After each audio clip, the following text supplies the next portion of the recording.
yeah, yeah, yeah, yeah, yeah, yeah, yeah. Shake it, but keep pointing out all the lies. Putting the scripture right in your eyes. The Bible guy. He reads Hebrew and Greek and shows you that your book's not unique.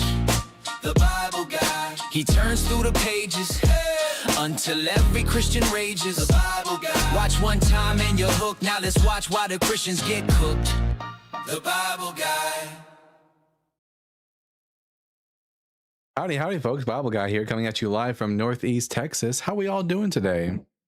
You know, I was getting ready for the live today, and then I was like, where does this look familiar from? Cam, I've had a theme song for months now. The first time you've heard it? Fantastic. Anyways, I was like, where does this look familiar from? And I couldn't place it for the longest, other than, you know, when I go to look in the mirror every day. But besides that, I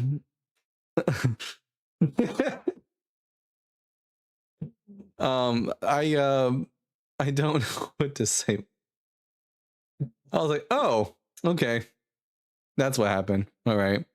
Fantastic. Anyways, my new mustache goal. That's good. Anyways, everyone, make sure you tap that screen. Share the live with those you love, with those you hate, with your friends and with your enemies. Let's get the word out there so we can have some interesting conversations. Dreadhead says, are you a Christian? I am definitely not a Christian. Otherwise, I wouldn't be asking, why should I be a Christian? But we're going to bring up our first guest for today's live. Why be? I'm going to ask you 3 preliminary questions, and then we'll get to the conversation at hand. Question number 1, are you at least 18 years old? I am. And question number 2, what pronouns you go by? He, him. Thanks. And question number 3, are you a Christian? I am not. Okay. What brings you up to the show? Honestly, just looking a bit for, ask for a bit of advice as somebody who's deconstructing. I watch you all the time. I am more than happy to come a bit later. I know you're just starting now, so I am definitely happy to come later or another day if you're not looking to talk to a friendly at the moment to start off a show. I've got no other guests right now, so you're more than welcome to ask.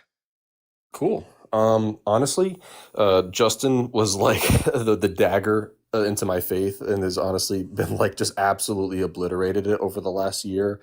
And then you and Ian came along and just stomped all over it. And honestly, like, Justin described the ones, when you're leaving it, it's kind of like you're free falling and you're grabbing onto things, and he left his faith with claw marks, like he was clawing away from it. He didn't want to be dragged away from it. Honestly, I'm feeling that way now, and I was feeling pretty good for, I don't know, maybe the first like 6 months or so. But to be completely honest with you, one of the things that really like indoctrinated me into the faith was I fell victim to a lot of like right-wing and conspiratorial minded algorithms, and when I was very lonely and didn't have a lot of guidance or honestly education, and realizing that a lot of that stuff is bunk helped me leave the faith. And then after all this Epstein stuff had come out and seems very legitimate, and how there very much is some real conspiracies out in the world, it's extremely triggering. And it's, there's a lot of things that have made me kind of question my deconstruction and brought me back and give me emotional problems. But I've dealt with them. And honestly, this one's been kind of tough, because this was like the thing that led me to be indoctrinated in the first place. So realizing that some of that stuff is real gives intrusive thoughts in my mind. Luckily, here's the thing about like real conspiracies out there, is that they always come to light, and there's always like evidence backing them, like the Watergate experience with who was it, Nixon, Watergate, like that came out very quickly, and this one also came out. The Epstein thing came out very quickly too, within a couple decades of the event happening, because when you have like an enormous amount of people trying to keep a secret, the more people you add to the conspiracy, the more quickly it is to get out. And there's also like again, like evidence for these things.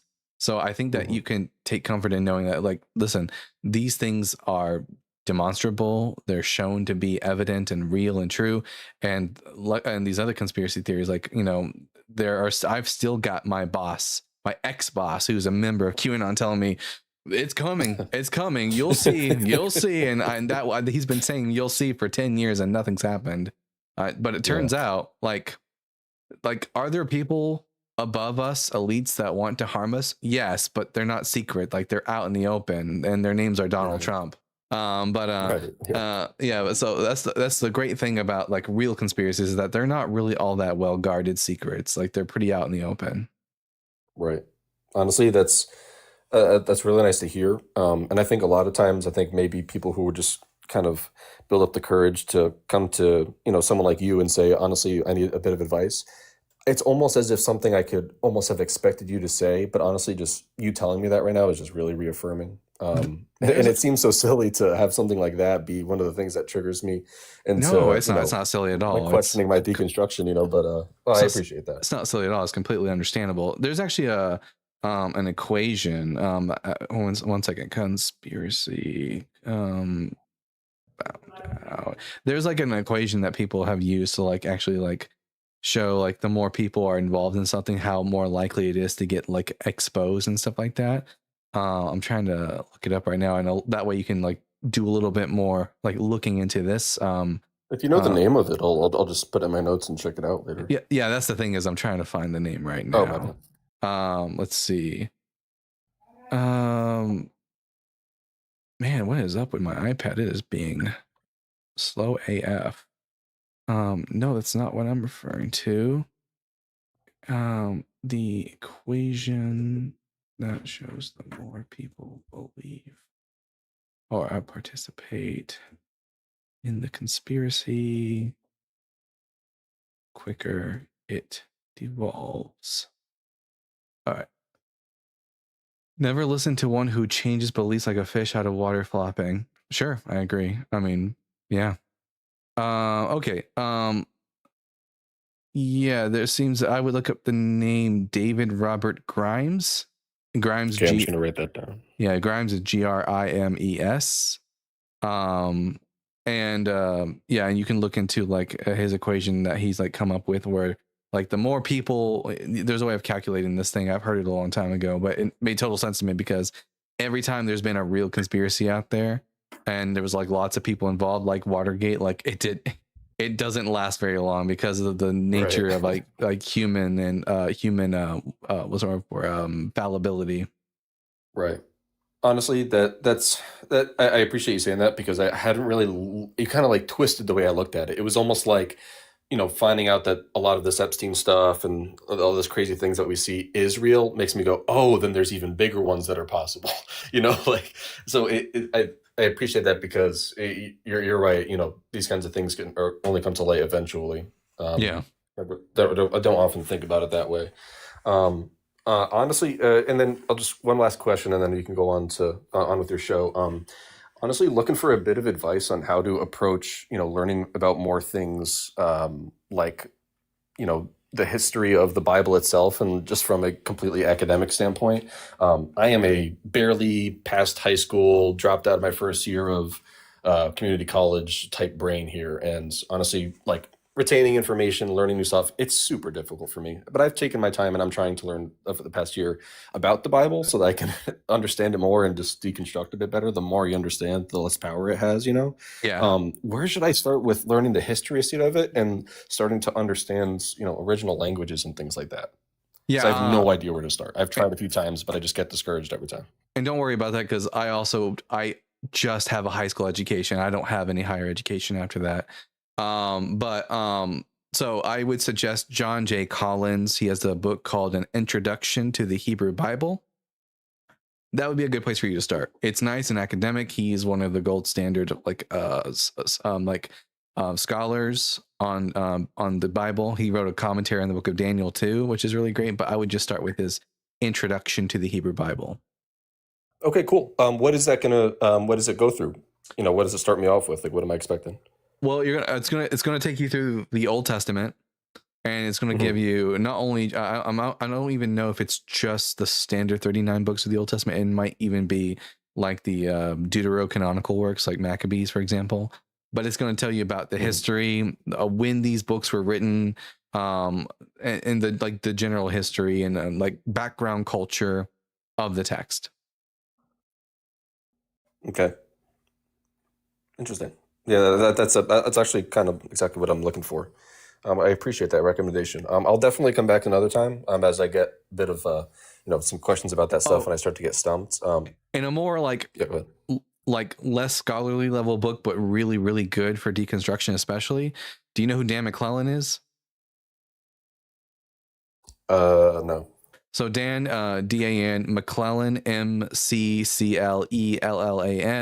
He has a book called The Bible Says So, and that book covers a wider array of different topics, including how the Bible isn't actually inspired and it doesn't actually teach that idea, about homosexuality in the Bible. Is Jesus God? Certain failed prophecies and stuff like that. Did God have a Right. wife? All those topics come up in the book, and it's a really good place to start. Interesting. Okay, I'll definitely check those out and maybe come sometime in the future. I really appreciate it. Your patient approach and the way you kind of treat people like humans was very impactful for me in the beginning of my deconstruction, and I really appreciate you for that. Don't get me wrong, some other content creators can be really engaged in the arguments and it's fun and it's entertaining, but your kind of approach and people like you like genuinely make actual change, like in my day-to-day life, not just entertainment on YouTube. You know what I'm saying? Like actually left me thinking different. I appreciate that very Yeah. much. Thank you You're so the much, man, YB. dude. You too. Yeah, keep it up, bro. I'll check back with you some other time. I'll be back in the future. All right. Bye. Have a good weekend. And that's why we do it, y'all. Love that. I'm gonna be riding that high for a while. All right. We're gonna bring up the next guest. Ryu Gaboy 1. Rye, I'm going to ask you 3 preliminary questions, and then we'll get to the conversation. Question number 1, are you at least 18 years old? Yeah. Question number Over 2. 18. Yeah. Question number 2, what pronouns do you go by? He, him. And question number 3, are you a Christian? Yes. All right. I'm Dalton the Bible guy. Rye, why should I be a Christian? Why should you be a Christian? Because following Jesus is one of the best ways to transform your life. I disagree. I used to be a Christian. I'm better off now. Why would you say that? I'm no longer transphobic and homophobic to start with. So does that make me a transphobic, homophobic? Do you have a problem with gay people getting married? Well, no. Do you think if it sends them to hell, then yes. But I don't mind. Like, is there anything wrong but with? here's the thing. Is there anything wrong with 2 men? Can I just explain? Is there anything wrong with 2 adults, 2 adult men, consensually engaging in sex? Well, I'll explain, right? So this is how it is, right? For me as a Christian, if you're not a Christian, then it's perfectly fine. But for me as a Christian, Jesus commands us to like tell people to believe in him and spread the good news, to spread the gospel. And telling people that something bad is gonna send them to hell isn't wrong, because you're saving them. Well, that's to be seen as far as of hell. And well, I think that's that's an imaginary threat. That's the problem. Is I don't think there is a hell. So what I see is that if I were to become a Christian, ultimately what would end up happening to me is I would, 1, become transphobic and homophobic. I might engage in slavery apologetics and rape apologetics, which a lot of Christians tend to do. They start defending slavery and rape once they start talking about the Bible. Science denial is another big thing, and conspiratorial thinking. Okay.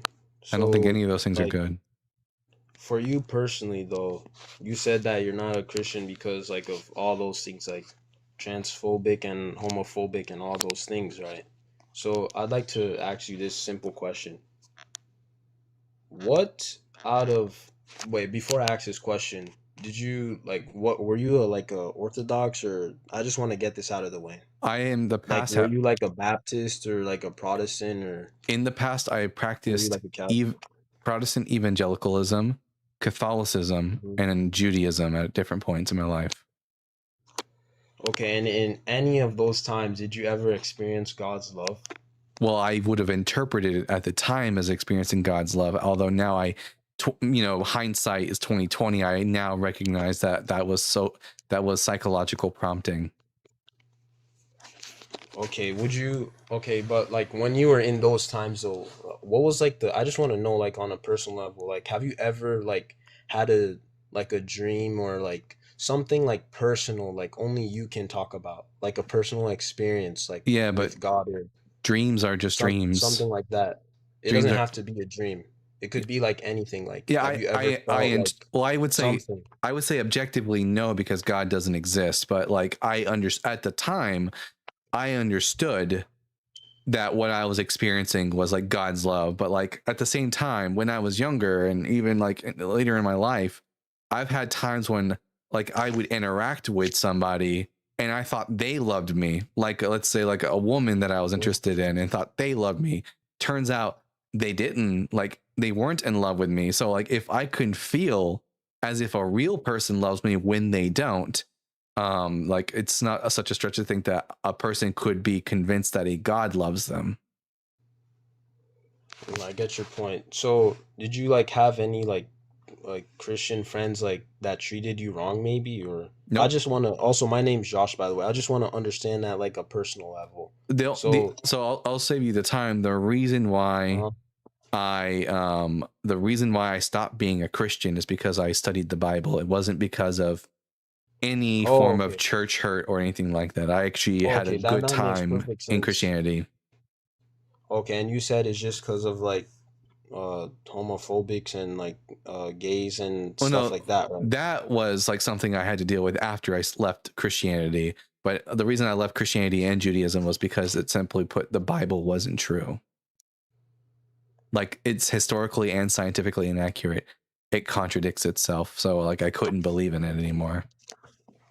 Oh, okay. The reason why, sorry if I'm like, if it looks like I'm dodging your point, the reason why I'm targeting that so much is because when somebody it becomes a Christian, like for me, I was not really born in like a Christian like environment. Like as soon as I was born, that's when my dad also became a Christian and he started like the church and like he's a pastor, and that's like when I was like born, I wasn't born in that environment until like a few years like Yeah, in like 2020 jo- 2021. jo- That's when I jo- accepted Christ and I Joshua, became a Christian. Joshua, And like Joshua. yeah. I just got to tell you, my audience, they really just don't care about that in particular. Oh, They okay, just want okay, to, okay. I'll they just just, yeah, they I'll just just want to clarify. hear like the reasons why the Bible guy should become a Christian again. Okay, well, before I'll like jump into that, were you like, because it's between me and you, not the audience, were you like looking for something in Christianity? I just want to knock that out the ballpark real quick. Were you trying to find something? Were you trying to like Christ. you're trying to find Christ, okay? Well, you can still experience his love, man. I don't I think mean, so. It's impossible to feel love from someone who's dead.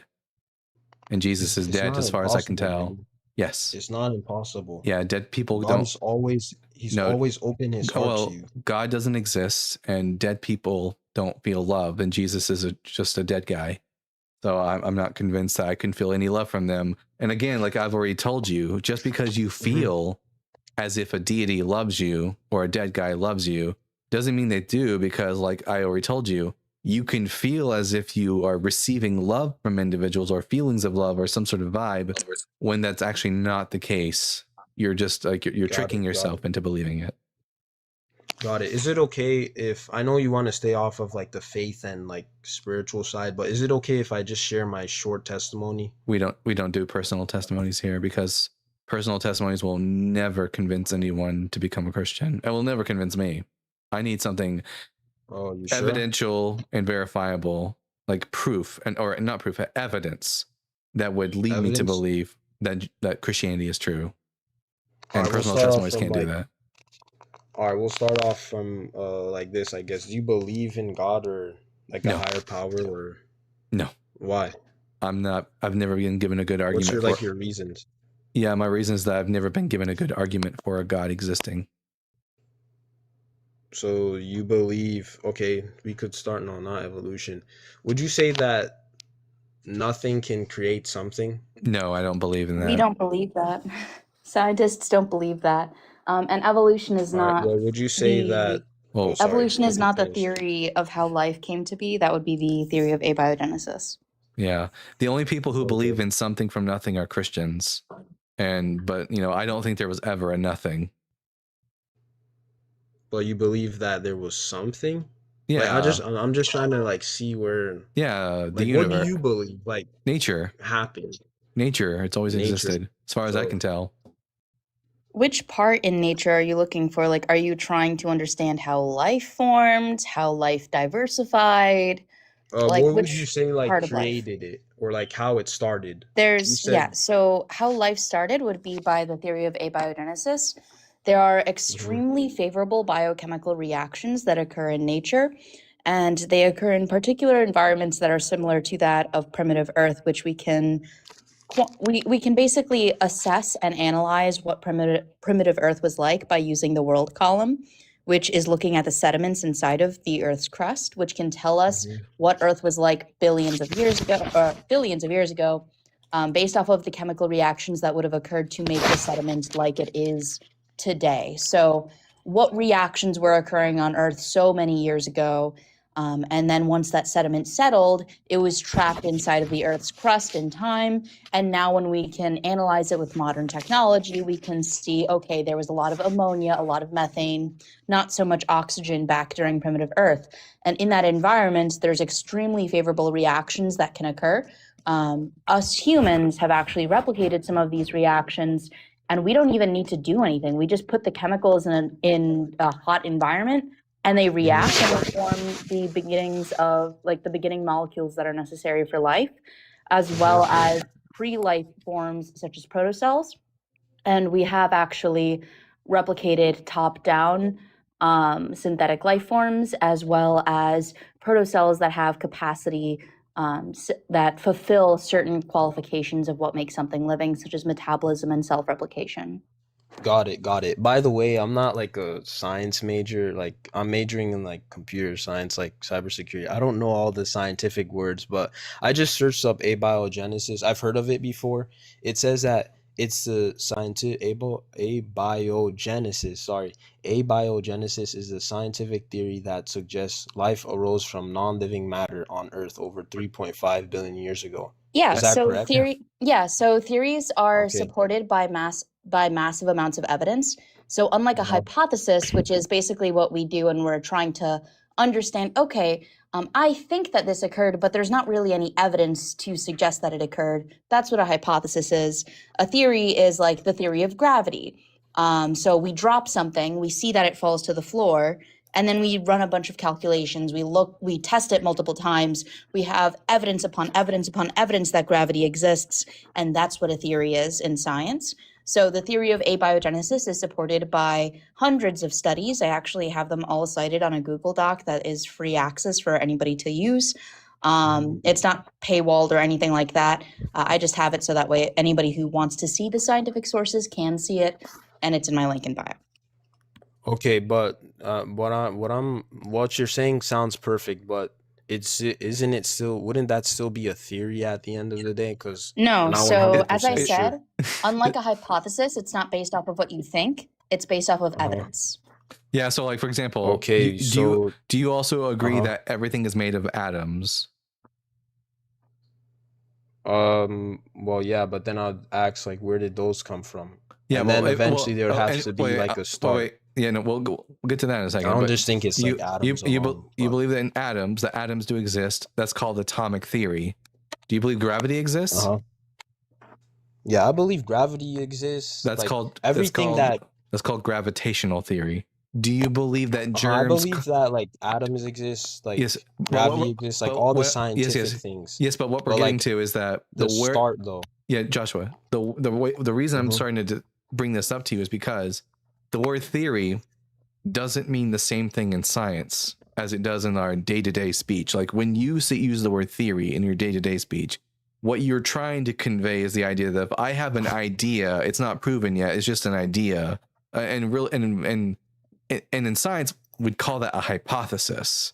A theory is basically the graduation point of an idea in science. It's as high as an idea can go in the scientific realm. You're basically saying this is as good as a fact. Also, I'd like to mention that in science, we call observations facts. So if you can observe it, then that's called a fact. So, for example, the abiotic formation of macromolecules like proteins, amino acids, nucleic acids, which make your DNA, self replicating molecules like small polymerase ribozymes, and other various like protocells and pre life and everything that I just mentioned. Each one of those observations in the lab, one of those spontaneous, very favorable reactions that don't require us tinkering around in the lab. We really just put chemicals together that were likely around on primitive Earth, and then they react and they form all of these molecules. That observation right there is considered a fact in science. Now, our interpretation of those facts, sorry, my cat is going crazy. Our interpretation of those facts is a theory. So dropping an apple on the ground, that is an observation of what is occurring with gravitational theory. Now, gravitational theory is the explanation of why it is dropping to the ground. So when we run calculations, when we quantify numbers, when we when we have the actual explanation of why it's falling to the ground, that is the theory part, and that is just the explanation of our observations of the facts. Same thing goes for abiogenesis. So our observation that metabolism can spontaneously occur in non-living pre-life forms, the fact that we observe large viruses, which are very close to living organisms, but are just missing one or two features, which we've also replicated to occur spontaneously. Self-replicating internal reactions inside of protocells. Another thing that is an observation. It isn't a fact. It is literally a fact that it can occur. The actual explanation of how life came to be, that is the theory of abiogenesis. Perfect, beautiful. Okay, so out of all of this, would you guys say that it makes no like logical sense, logical, theological, whatever you want to call it?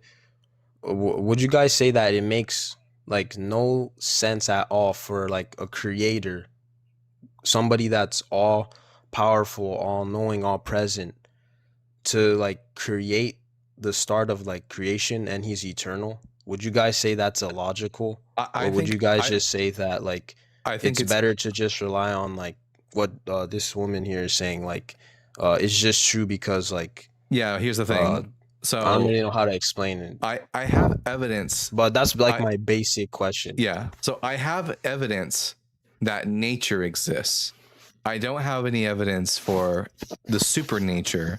So any sort of explanation for the origin of life or the origin of the universe or any sort of origin whatsoever can only ever be through some sort of natural process. Like if there's a party where the explanation to all things gets invited to the party, God doesn't even get invited to the party because like until the supernatural is demonstrated to exist, it's not even on the table for consideration. So whatever is the starting point or whatever caused the rapid expansion that we call the Big Bang, whatever is responsible for the origin of life, all those, that thing would have to be natural. God's not even up for consideration until the supernatural is demonstrated. Also, I would want to mention that the theory of abiogenesis is not the same thing as the theory of the Before you Big guys Bang. continue, is my mic And like making like some sir, noise? Joshua, the theory 1 of second. abiogenesis, so the theory of abiogenesis is not the same thing as the theory of the Big Bang, and the theory of the Big Bang does not tell you whether or not the universe came into existence via creation or whether it always existed. It just says that there was a big expansion, and that big expansion could have been followed up by a big crunch, and it could have been going on for ages upon ages beforehand, which would be what is suggested based off of DESI data, which implies that dark energy is slowly weakening over time and eventually will end in a big crunch and then again another big bang. So currently, there is not really robust theories or strong evidence to suggest that the universe was created. There is some hypotheses that imply that the universe is infinite, but to be totally frank with you, the Big Bang doesn't tell you whether the universe was created. It doesn't tell you if it had a start. It just tells you that it expanded.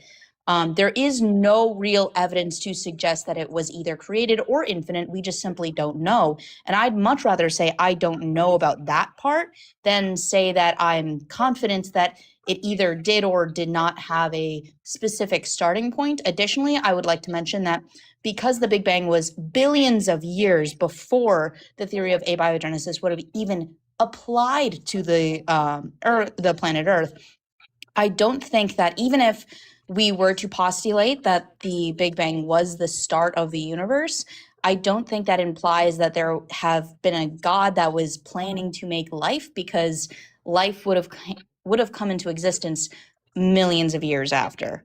So Beautiful. yeah, it doesn't really make any Beautiful. sense to link together the Big Bang and abiogenesis, because there's two separate theories talking about two very, very different things.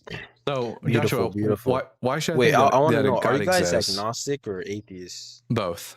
They're not mutually exclusive propositions. I'm what's called an agnostic atheist, which means I don't believe in a God, but at the same time, like I don't have absolute certainty Okay, that there yeah, is no I God. see where you're coming from. Yeah, I know what you mean. Yeah. Sorry for cutting you off, by the way. Yeah. So why should I think that not just a God, but specifically Yahweh exists? Well, the reason why I believe like Yahweh or God exists, I actually have a couple arguments here, but the main thing, is it okay if I go through them? Yeah, let's just start with the first one.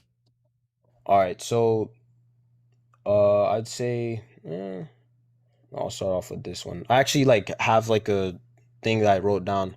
So let me see here. Actually, give me 1 second. I need to get that notepad thing that Ian has. I just don't know what the name of the app is. Let me see. All right, now I will start off with, I guess, the morality, I guess. What about morality? So, okay, so yeah. So the moral argument. So you're familiar with it, right? So it's basically like, are you familiar with it? It's just how yeah, just you can't have any objective. I don't believe in. You can't have any objective morals because if God doesn't exist, it's just that's the argument I'm talking about. That's fine, because using that one, I would say that there is no such thing as objective morals, and two, even with a God, there are still no objective morals. Why do you say that? Because do you know what do you know what the word subjective means? Yeah, it's like what you choose, like what you think is correct. No, subjective means that something is, or personal preference, basically. No, subjective means that something is stance or mind dependent. If it's objective, then it's stance or mind independent. And since God is a mind, and his moral system comes forth from his mind, his moral system is stance dependent. Therefore, God's moral system, even if he did exist, it would just be God's subjective opinion, and he's just powerful enough to like dominate and to enforce that opinion. Okay, but let's say in a universe where he does exist, would you say that doesn't logically follow? Would you just say that that argument still falls apart? No, even if Yahweh existed, objective morals still wouldn't exist. He would just, it still would just be that God has a subjective opinion, and he's the most powerful being, so he's able to enforce his standards on people. Otherwise, they'll get he coerces them into accepting his standards. Right. You don't think that if this Yahweh or God was if he's all powerful, all knowing, that it would make perfect sense for whatever the whatever the laws or things that he says is correct. You don't think that, you think it would still just be his subjective opinion, because it's coming from his mind. Yeah, I know, but I'm not talking about that. You think that if just try to follow with me. If someone was all powerful, all knowing, you think that they're wrong just because keep in mind, we're not God. We're not all knowing. We're not all powerful. You'd say that they're wrong just because they don't agree with what you're saying.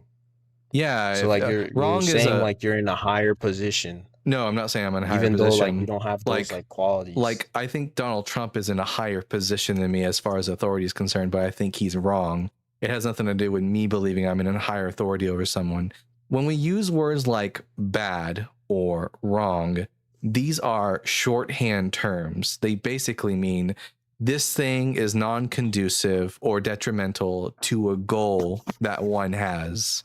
So when I say that something is wrong, what I mean is this thing is detrimental to the goal that I have set for myself, and that goal is fairness and well-being. And there are things that are in the Bible which are non-conducive to fairness and well-being. But that's according to you, though. That's your own personal preference. Objectively they would be I could. Sorry to cut you off. Objectively they would be non-conducive to fairness and well-being. Like, for example, would you say that it's objectively true that a person being like punished for a crime they didn't commit, like let's say I was someone's boss and my employee pisses me off, they do something bad, and then I punish my employee by having his wife raped.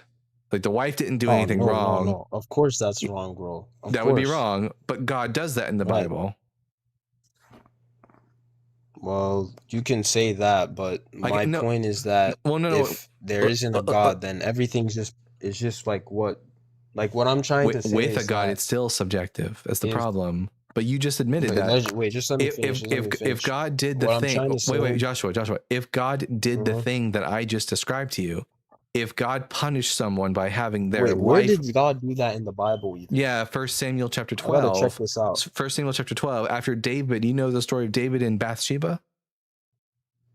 Oh yeah. Do you know what? We don't have to like. Do you know what? You could finish what you were saying. I didn't want to like. Yeah, I just want to go into it that deep.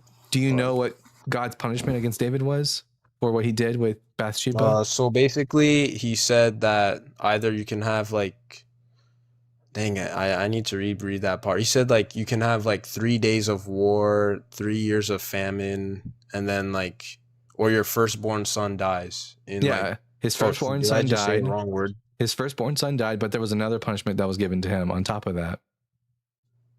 What was the other one? God said that he would cause. I don't remember the Bible word for word. God said that he would cause David's wives to be raped in front of all Israel, and they did. David's son Absalom raped David's concubines in the sight of all Israel. And this was a punishment from God. This is in, you said, what was the verse? I want to look at it right now. 1 Samuel chapter 12. Chapter 12, verse. Let me take a look. 1 Samuel chapter 12. I think it's around verse 11, I think. Let me take a look. Let me just jump into it. Here. Also, are you like on time or anything? You can skip me if you want to go to the next person. I'm just trying to discuss and stuff. All right, I'm in 1 Samuel chapter 12. David's wives. Here, one second. Let me find the exact passage so we're not like spending forever looking for it. Sorry, 2 Samuel, not 1 Samuel, my bad. 2 Samuel chapter 12, verse 11 through 12. God says to King David, I'll show it, I'll bring it up on the screen so there's no confusion here. It says in the text. Wait, go up real quick. Go up. What version are you reading? The New Revised Standard Version, updated edition. It's the scholarly standard for Bible translations. Put it in like ESV. No, in like something that a lot of people use, like ESV, NIV, no, King James version. We don't lower ourselves to that level here. We go with the academic standard. The New Revised Standard Version, updated edition. I'll go to your version then. What is it again? The New Revised Standard Version. You don't have to do it. I have it on the screen for you to look. It's on the screen. Sorry. You put it up on the screen. All right.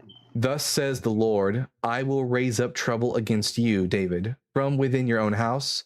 I will take your wives before your eyes and give them to your neighbor, and he shall lie with your wives in broad daylight. For you did it secretly, but I will do this thing before all Israel and in broad daylight. Then David said to Nathan, I have sinned against the Lord. The Lord is taking away your sin. You're not going to die.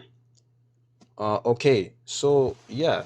I mean, I don't think... Okay, Sure, this sounds like super bad and stuff, but Yeah, like but you're about if to, it's God, if it's somebody but that's you're like about all to, knowing and stuff, but you're about to I don't engage in think. rape apologetics, which is what I said would happen if I became a Christian. I would start engaging in rape apologetics when you start giving excuses for why rape is okay in certain instances.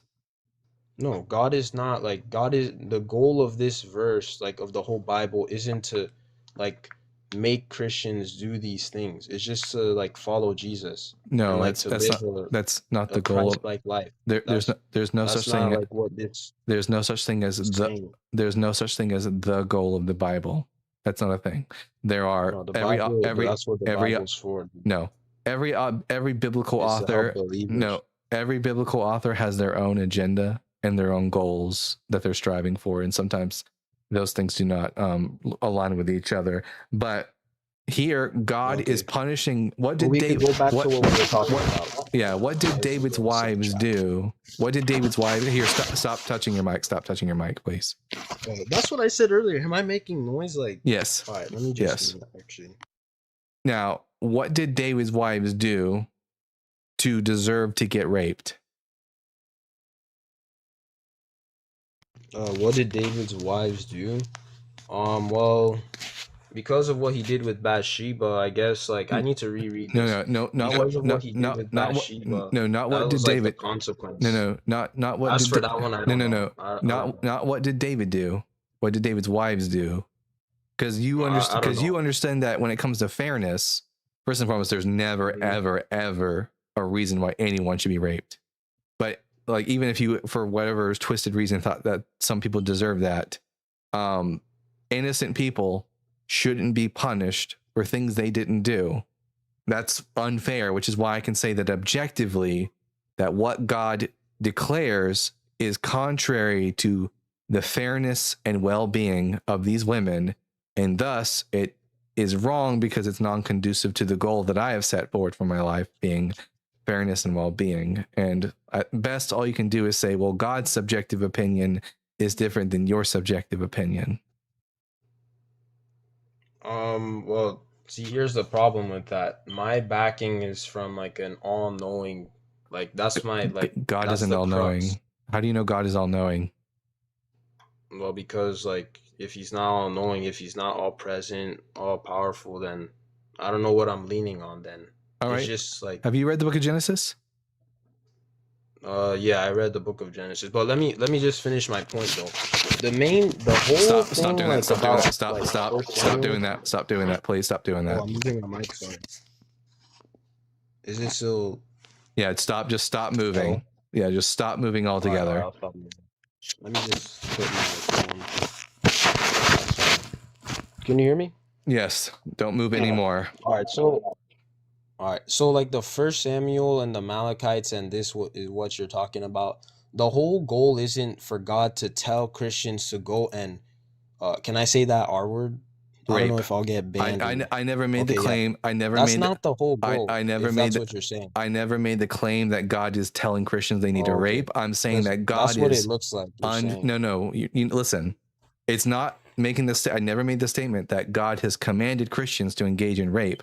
Rather, I've said that God has issued out as a punishment for someone else that innocent women should be raped for what their husbands did, which is unfair. Oh, as for that one, I don't know why God would do that, but He's if you he's say an ass, that, that's if why. you say like what you're saying, it makes you smarter than God. Like, Yes. who are you to say that? I am you know? smart. I am smarter than God. Yes. I know. I happen to know. I do know things that God doesn't know. I can demonstrate that. For example, are you aware? But wait, what is the Genesis thing you were talking about? Yeah, Like, can we here, go I'll- back into that? Yeah. Here, I'll go into this Genesis thing, and then I'll show you how I'm smarter than God. So Genesis chapter 18. God, you know the story about God and Abram on their way to the city of Sodom and Gomorrah. Yeah. It says in verse 16, And like Lot and like Yeah. all of that, yeah. Then And the like the men- sulfur burning and stuff, Mhm. yeah. Then the men set out from there, and they looked towards Sodom, and Abraham went with them to set them all on their way. The Lord said, "Shall I hide from Abraham what I am about to do? seeing that Abraham shall become a great and mighty nation, and all the nations of the earth shall be blessed in him. No, for I have chosen him that he may charge his children and his household after him to keep the way of the Lord by doing righteousness and justice, so that the Lord may bring about for Abraham what he has promised him. Then the Lord said, how great is the outcry against Sodom and Gomorrah, and how very grave their sin.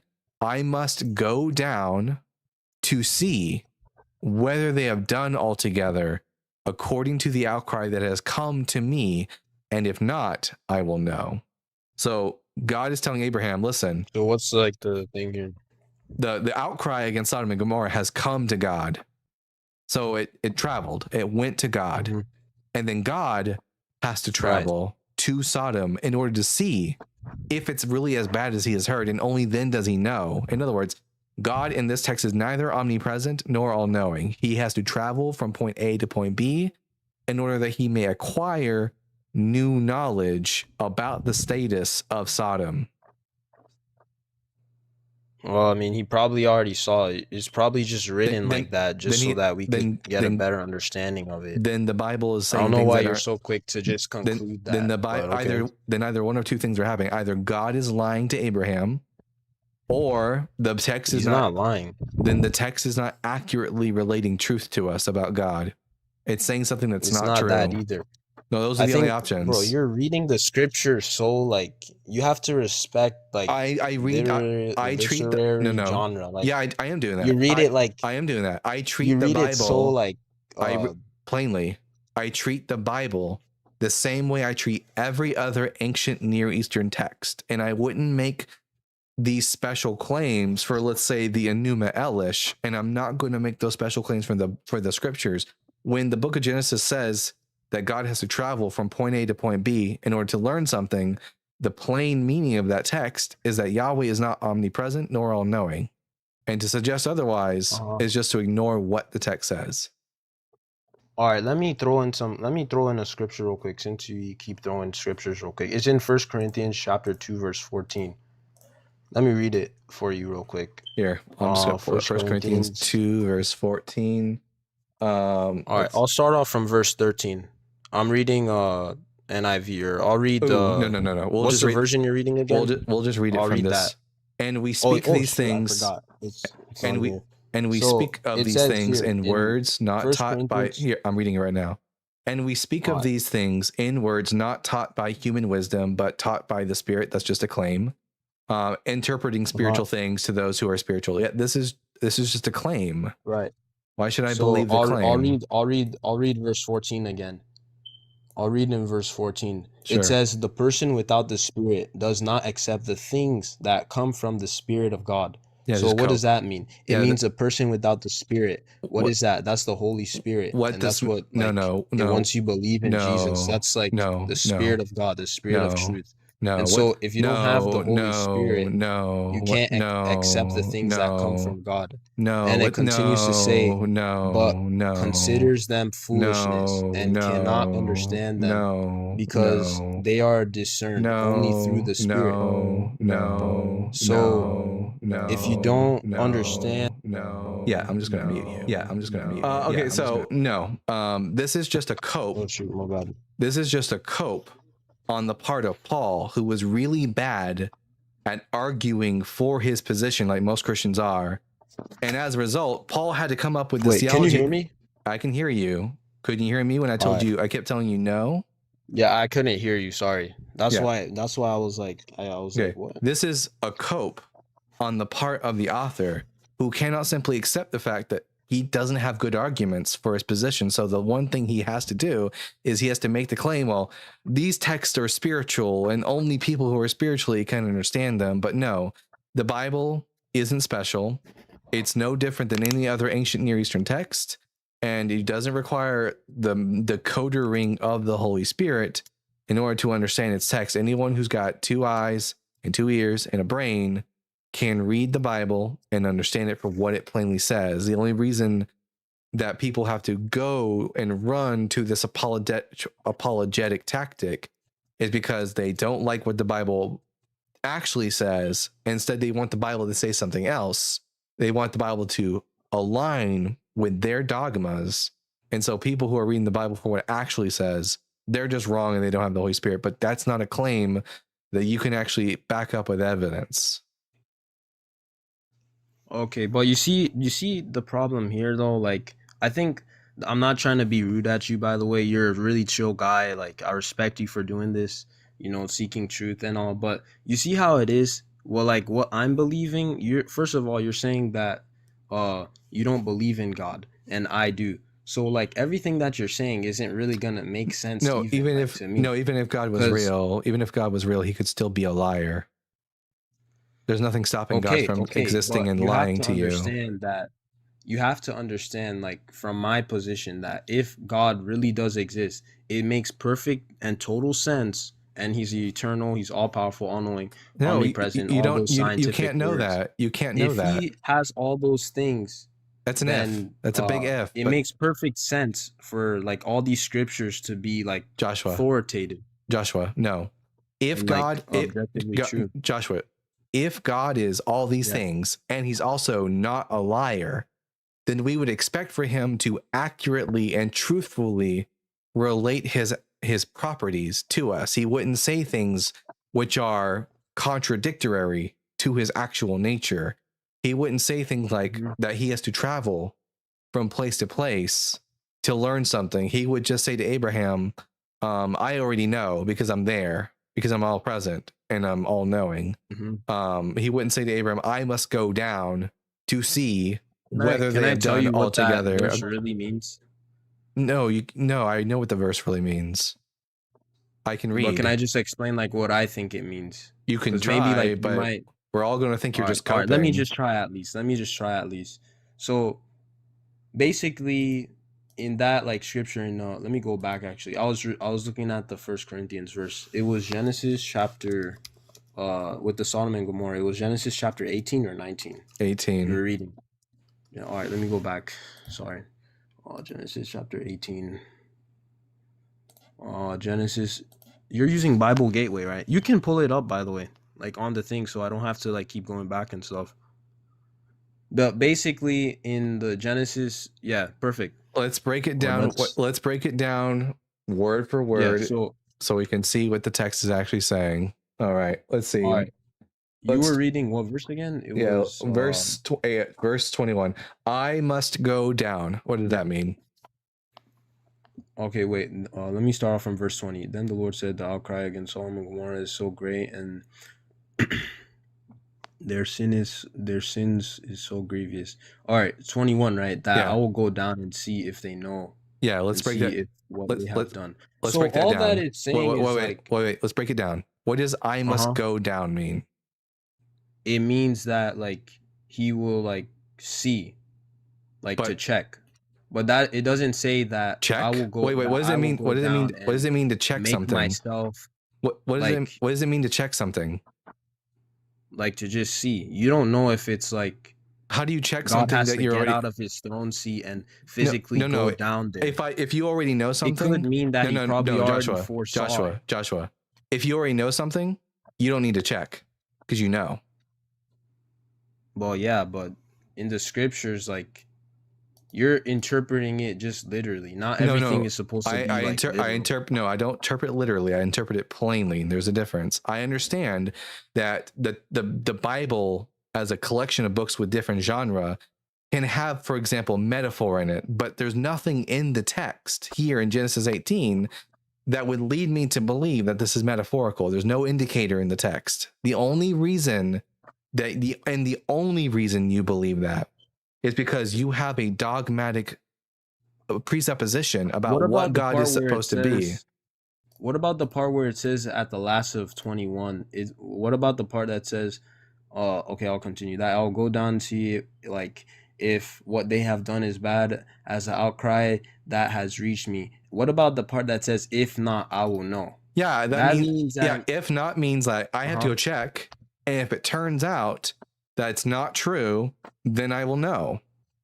The phrase if and if not I will know is a declaration on the part of Yahweh that he doesn't know, and he has to go and see so that he will know. Bro, you're making like a super like it's like a far-fetched Joshua, claim. Joshua, no, You're no, saying Joshua, because like Joshua, it's not far fetched to read God words. literally Joshua, has to wait. Joshua, Just let me please, finish real quick. no, it's not far fetched to read a text that says that God travels from point A to point B to learn things, to then conclude that God travels from point A to point B to learn things. What is a far stretch is when the text says God travels, that doesn't mean he actually travels. And when it says that he learns things, that doesn't mean he learns things. That's what's far fetched. The only reason, Joshua, Got that it. you believe that the text doesn't mean what the text says is because you're starting from the assumption that God has all these properties. If you didn't start What from about that, in First John chapter 3 verse 20? that's a different book, different author, different time period. The Bible isn't univocal. Just because the author of First John believes something about God. What about in Job chapter 37? I'm just going to give you the same exact answer, I just Joshua. pulled up some Joshua, verses. Joshua, I'm going to give you the same exact answer. Just because the Or in Bible, Genesis the chapter 1. Bible doesn't have one single author. Every book of the Bible has its own author, and its own author has its own Yeah, I know that. and in each That's author why has there's different books. and each author has their own beliefs, their own agendas, their own goals, and sometimes their beliefs about the nature of and sometimes their belief about the nature of God doesn't agree with the beliefs of other authors. Some authors will make the claim that God does not change, while other authors will say God does change. Okay, but you're saying like, okay, but I'm trying to, bro. Here's the problem, Joshua. I'm trying to like, I just want us to like really go Joshua, like back and Joshua, forth and like here's the problem. understand. You need to give me a reason for why I should treat the Bible differently than other books from that same time period.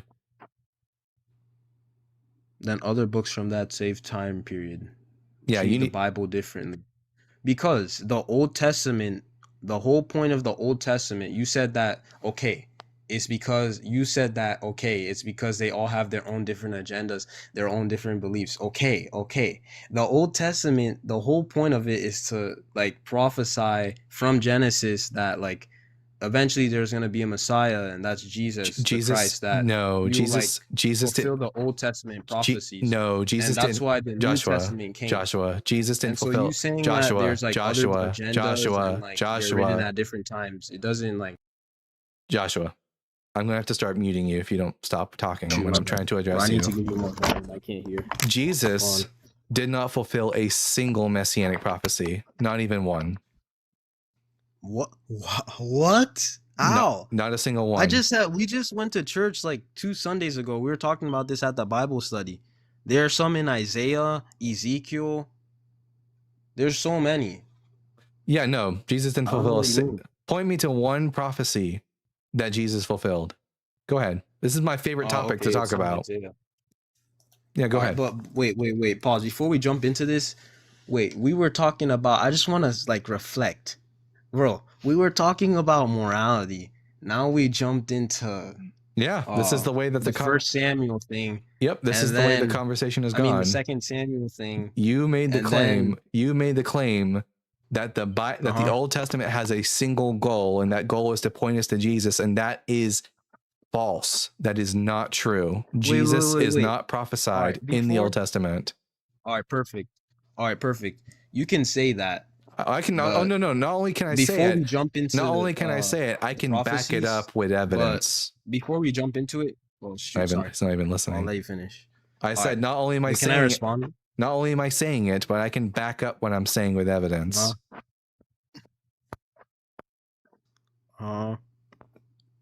Okay, so wait, can I respond, or are you still gonna go? Can you give me a Bible prophecy that Jesus did fulfill? Oh yeah, sure. But do you concede that, before we jump into that, do you concede about like the morality thing that we talked about? Because it looks like we just sipped on it. No. Do you concede that there has to be an objective moral lawgiver that defines what's truly good and evil? No. Do you concede on that, or no? You're saying that everything's just subjective. I've never had a Christian be able to provide me positive evidence for objective morals. The only thing that Christians can do is complain that they don't like subjective morals. To be honest, bro, I don't know what evidence I can give you. What do you want from me? Like, I can give evidence. So I could give evidence for I don't what know we what are evidence, saying. but So there is a trial where we basically looked at two damaged sites in the brain. One site is responsible for um, basically empathetic pain perception, so the ability to understand somebody's pain, like physical pain. This area is called the anterior insular cortex, and it's very wait, close to before you another continue, I place. don't know like Oh all the no, crazy Sure. words. The reason why I'm bringing this up is because if you don't understand the science, then that means you don't understand the opposition, meaning you don't actually know how to argue against me because you don't understand what I'm saying. That's not a me problem, that's a you problem, and you need to go do your research. Or not research, but I would say you need to do your reading and you need to take a class on it. You need to actually understand what the opposition is saying. And if you don't understand it, you can ask questions, but acting like everything I'm saying is wrong just because you don't understand it, I'm sorry, that's a little bit naive and ignorant. Now, as far as like what I'm My bad. saying, I apologize. I'm there sorry. are thank you. There's two areas of the brain that are responsible. Well, specifically one area is responsible, but it's close to another area. The anterior insular cortex is responsible for empathetic pain perception, the ability to understand and empathize with somebody's physical pain. There's an area close to it called the anterior cingulate cortex. Now, individuals who had damage, whether that be a tumor, whether that be some kind of physical damage due to a car accident or some other kind of fall accident, a stroke, a hemorrhage, anything like that, that damaged the anterior insular cortex decreased their pain perception empathy. So no matter how empathetic that person was beforehand, once that damage occurred, they did not have the same level of pain perception empathy. Now, individuals with damage to the anterior cingulate cortex, that close by area I was just talking about, they didn't experience this decrease. So what we are looking at is a specific area of the brain that is responsible for our subjective view of what is right and wrong, how we empathize with people, and our ability to empathize with others and determine what is right and wrong based off of our own experiences is dependent on the structures of our brain. And when they are damaged and we see things like psychopathy and sociopathy, that's when we see how it really is a subjective understanding of what is right and wrong. Because in reality, we are not like our brains are what is responsible for our ability to understand what somebody else is going through and not wanting them to go through something negative. If we don't have that, then we don't have the capability to comprehend whether something is right or wrong, meaning it is mind dependent, meaning that it is subjective. So, Joshua, that is evidence for subjective morals existing. Can you provide any positive proof for the existence of objective morals that isn't just, I don't like the consequence of subjective morals? Evidence. Okay. I guess like well, I don't know like what I should like give you. I guess like okay, me and my friend like he's not like okay, this might sound like kind of like I don't know if it will sound dumb, but like me and my friend are like how can I explain it? Me and my friend are like not really like okay, so like I'm African American, right? But like my friend is like from, for example, he's from like Honduras or like Okay. Argentina. And like or no, actually that's a bad example. Let's say like my friend that's like born in like America. Like I don't think that like just cuz like how I am of my skin color, like he should treat me wrong. I know. I don't know how to really explain I this. agree, but that's again just your subjective morality. It's not objectively true. It's not based on any objective moral standard. Wait, so what do you mean by that? Like As For you want to be example, treated. You want to what be I'm treated. what I'm saying is like Yeah, if my Joshua. friend is like a You want. different You skin color believe. than me, Yes, you believe like that he you should be shouldn't treat treated. me differently. That's Yes, what I'm trying to say. you believe that But it because wouldn't you're. matter if God didn't exist. Yeah, yeah, exactly. It's not. It has nothing to do with God. You don't want to be treated unfairly because, in reality, your real goal is fairness and well-being. That's just the subjective goal that you have set up for yourself. That you want to be treated fairly and you want to be treated well. Right. And things Right. are either conducive or I agree. non-conducive to that goal, but that doesn't make it objective. Yeah, just because something is Right. subjective doesn't it's the same thing with like social constructs versus biological constructs. Just because something is subjective or is a social construct, that doesn't diminish its like meaning in the world. That just means that it's subjective. And when many people agree on something that is a subjective viewpoint, that's when we have something called a society. And without subjective viewpoints, such as having empathy, such as wanting to treat people the way you want to be treated, these subjective viewpoints are what kept us alive for so many years because it allowed us to work together. If Right. we didn't have empathy and we were all psychopaths, then, well, we would not be a community. We wouldn't be a society. I So the agree. idea that it's subjective is I actually love where you're evolutionarily going. favorable and even more evidence for evolution, but that's a whole other So, story. do you I concede agree. that I you don't agree. have I any? love where she was explaining. Do you concede that you don't have any positive arguments for objective morals? Well, I it's not that I don't have positive arguments. It's just like, wait, can I don't think you guys understood what I was talking about with the example I was talking about. What I'm saying like is like, just bear with me. Just try to go with me. I'm not trying to rage bait or like whatever that is. Basically, I'm like African American. Like I have a brown skin tone. Mm-hmm. And like my friend like that was born here in America, like you guys like know about like slavery, and I don't know if I'm allowed to say Uh-huh. that. Yeah. Okay.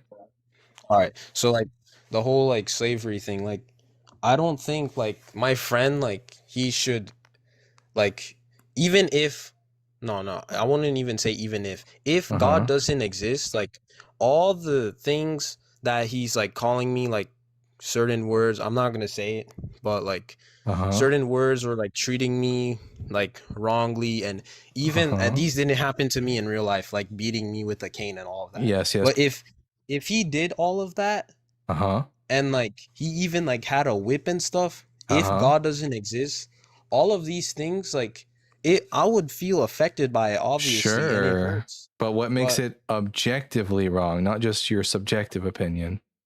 uh-huh. Well, like before I jump into that, like you have to realize like what he's doing, is it like really wrong? That's like that's where I'm trying to draw the line. Again, the word wrong is a shorthand term, which means that this action is non-conducive or detrimental to a specific goal. So if your goal Uh-huh. is like my goal, that you want to uphold fairness and well-being, then yes, what he did Uh-huh. to you was wrong, but only if that's your goal. Oh, wait, what about like the guy from World War II? I'm not gonna Shit, say like his name, I don't Hitler. wanna get banned. What Hitler did. Wasn't he like what What, he did? It was tragic. Didn't he like believe like what he's doing is like correct or something? I don't know like sure. all the history behind His it. subjective moral So wait, system what would allowed you for guys that. say like about him then? What I would would you say guys say that about him? what Whether he believes in God or yeah, not. Sorry to cut you off again. Sorry, my bad. what Hitler did was not conducive to fairness or well-being. And therefore, by my standard, my subjective standard that I've chosen, being fairness and well-being, what he did was wrong because it was non-conducive to the Got goal. The goal, okay, but that's the thing though. Like, if a person thinks like I'm really trying to like genuinely have like a conversation. I'm not trying to hate on you guys. Do you see what you're doing But though? Do you see what you're doing right now? like what? I asked you, could you make a positive argument for objective morals that isn't just, I don't like the consequences of subjective morals being true? You can't. It seems like you can't. You can't actually provide. At best, all this tells me is that subjective morals do exist. You just don't like it. That doesn't mean that just because you don't like subjective morals doesn't mean that objective morality is automatically true as a result. I'm trying. Bro, maybe I might be low IQ. Please, like, don't kick me. I'm trying to learn, bro.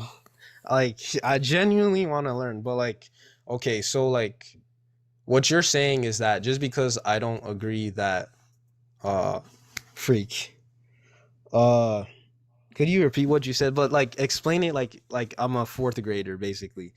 I just want to like get it raw. I asked And you bro, to provide me evidence for objective morals. That what evidence do I have to give you? Like, do I have to like give you something? Or, like, Yep. you got to provide me some actual evidence that raises the probability or the likelihood that the objective morals, in other words, morals that are not based on a mind or stance, and are independent of them, exists. And an argument for objective morals is not, well, if subjective morals are true, then X, Y, and Z. Nope. That just means that you don't like subjective morals. It doesn't mean that that doesn't mean that objective morals exist. But okay, but I'm really trying to like understand, because the like what I talked about with the painter guy and like the World War II, like what if all your Again- beliefs of what you're saying, like what if like what you're saying he used to justify what he did? He could do that. There's a problem with but that. again, because this- you disagree with what he did, right? I do You said, disagree, like, but it's wrong. again, But like, what if he thought? Again, Joshua, all you're doing is saying, I don't like the consequences of subjective morals. That's not an argument for objective morals. So I think we're going to move on past this top conversation, because I'm not kicking you. I'm just saying we're going to move past we're moving past the objective subjective thing, because you don't understand and you're not able to give an argument for it. So we're going to talk about prophecies and how Jesus fails to fulfill any prophecies. Before we continue, I just want to summarize. All I was saying, bro, is like that, like if like God doesn't exist, all I was saying is that if he doesn't exist, like my friend treating me that's like born here and I'm African American, my friend treating me a certain way and beating me with a whip, it's not wrong, because according to who? He just thinks it's right. It is wrong because it's non-conducive to it. It is wrong because it's non-conducive to the goal. I've already explained this. It is wrong because it's not conducive to the goal that I have set. And I've explained it to you 3 times now. But we can move on though. Oh, yeah. I understand. Jesus didn't fulfill any prophecies at all. Oh yeah, the prophecy thing. All right, I can go into Isaiah if you want. I can too. In fact, I can go to the Hebrew of Isaiah. All right, just give me 1 second. I'm trying to open up the Bible Gateway thing. I have my own computer. I've already got it up. Which chapter of Isaiah? All right. I want to bring like two or three verses. Hold on. Well, we're going to talk about one passage at a time. Like to peer review. What happened? That's not what peer review is. We're just going to bring up one passage at a time. All right, just give me 1 second. Hold on. Just what passage is it? I got it on the screen right now. Either way, I'm going to have to bring it up. It's either in Isaiah or Ezekiel. Get Ezekiel open too. Here, what? Here, just tell me the prophecy, and I probably know where it's at. Hold on, wait. It's like about the crucifixion. Hold on. Isaiah 53. Isaiah 53 is not about Jesus. Oh yeah, Isaiah. Yeah, see, bro, you know it, bro. You're a Bible scholar, like holy. Yeah, so Isaiah 53 is not about Jesus, because the person writing this section of Isaiah tells you if it's Isaiah 53 actually. It is. If you read the chapter before, Isaiah 52, it tells you who this is about. It tells you in Isaiah chapter, Isaiah chapter 52. Type Isaiah 52. It tells you in verse 13 who the passage is about. What's with this internet error? What's going on here? 1 second. Isaiah 53 verse. What the hell? Isaiah 52. It's Isaiah 53 verse 3. Yeah, but it doesn't start in verse 3. We need to go back to the beginning of the suffering servant passage, which is Isaiah. No. The prophecy I'm making is that he was rejected by his people. But if you want to know who this is about, you need to start in Isaiah 52. Context is important. Or you can read it. It says here in verse 13, "See, my servant shall prosper. He shall be exalted and lifted up, and shall be very high." Who is the servant? Do you think this is the first time that by the way, the servant here is the one who suffers. This is the suffering servant. Do you think this is the first time in Isaiah? I think the servant's Jesus. He is the suffering servant. Is this the first time that the servant is mentioned in the book of Isaiah? No, I don't know if it's the first time, but most of the times in the Bible when it talks about most of the time in the Bible, right? Or In not talking Isaiah, it talks about like the suffering servants, like the crucifixion, Jesus, like no, pierced, Jesus Christ. Okay, things like that. chill, dude, stop. All right, so I'm going to show you where the book of Isaiah tells you who the servant is explicitly. It gives you the name explicitly who the servant is. So we're going to go to Isaiah chapter 41, which is the first time the suffering servant is mentioned. And I'm going to show you verse 8, and I'm going to have you read verse 8 for us, and I want you to tell me who the servant is. Go ahead, verse 8. I can't really see it. Here, I'll just read it. But you, Israel, my servant, Jacob, who I have chosen, the offspring of Abraham, my friend. Who is the servant according to this section of Isaiah?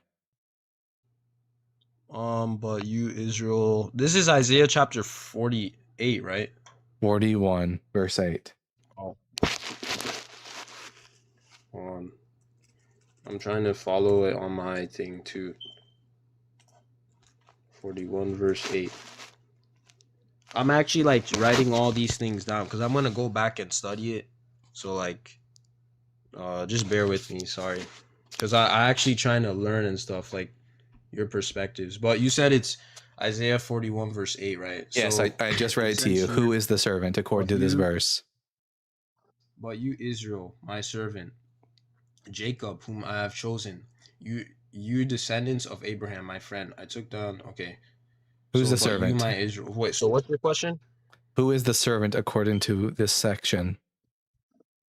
It's Israel, but his name was changed to Jacob. So because God wrestled with Israel. Okay. No, he it's wrestled with Jacob, but his name changed to Israel. Yeah, it's not referring to the individual Israel. It's referring to the people who are named after him, the people of Israel. They are the servant. Yeah, I know. All right, Isaiah 44, verses 1 through 2. But hear, O Jacob, my servant, Israel, whom I have chosen. Who is the servant? Isaiah chapter 44, verse 1 to 2. I just read it. I know, read sorry, it. Bro. I'm trying to get all these now because I want to go back. Listen, I'm reading it to you. If you cannot, I'm getting really tired of this. Who is the servant according to this verse? But here now, O Jacob, my servant, Israel, whom I have chosen. Who is the servant in this passage? I'm gonna dip out to go to take a shower. Okay, thank you, Ella. Servant Israel, whom I have chosen. So it's Jacob. Yep, still Israel. Okay, we're gonna go to verse 21 now. Let's see. Remember these things, O Jacob and Israel, for you are my servant. I formed you. You are my servant. O Israel, do not forget me. Who is the servant? It keeps saying Jacob, Jacob, Jacob, Jacob. So like, what's like? Well, just wait. We got a few more passages to read. We're leading up to Isaiah 53.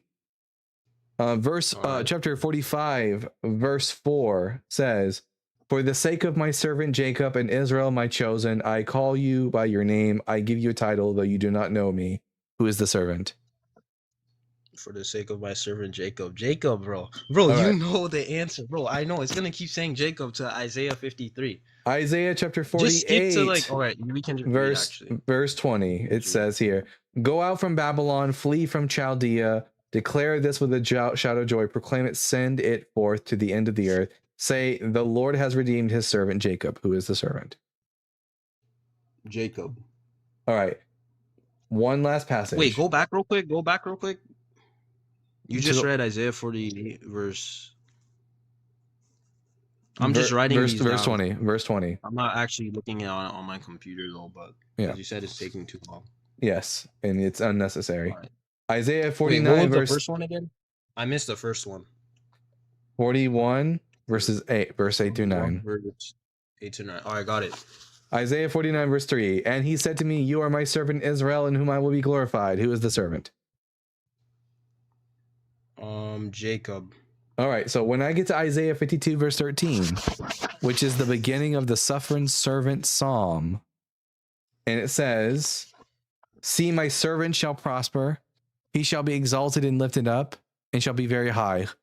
Based on the context of this section of Isaiah, who should I think the servant is? Um. Well, I guess Jacob, but what about the New Testament though? What would you Irrelevant. say about that? Irrelevant to the conversation right now. When I look at the way in which the suffering of the servant is described in Isaiah 53, what tenses are being used? Does it speak about him how he shall be wounded, or he was wounded? Wait, where are you reading? What does it say? Isaiah 53, verse 3. He was despised and rejected by others.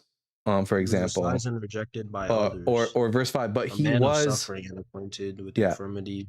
but he was wounded for our transgressions. Does it say he shall be wounded or he was wounded? But he was wounded for our transgressions. All right. So what is the You can read in difference? verse.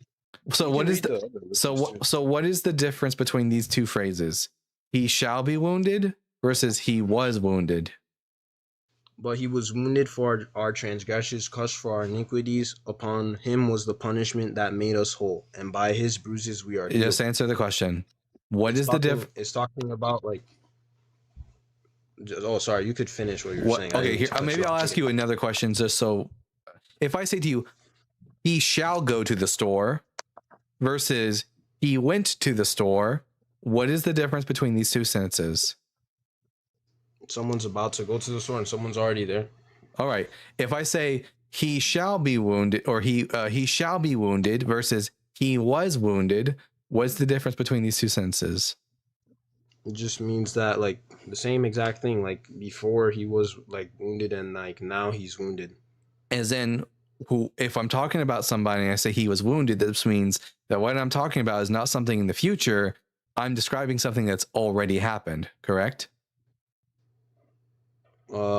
Yeah, but where is it? Are you saying that it's talking about Jacob, that Jacob was wounded? Yes. The people of Israel were wounded, and they were wounded. Wait. But wait, pause, hold on. You didn't say Israel though. You kept telling me to say Jacob. Oh my And God. so how the Oh my heck are you God. saying that it's Oh my God. Israel? Oh my God. Israel and Jacob are the same people group. Okay. I can't do this anymore. No, I'm done with him. You need to go and read your Bible. Go start in Genesis 1:1 and read to the end. Because I'm done with you, Joshua. I told you, Cam. Yeah,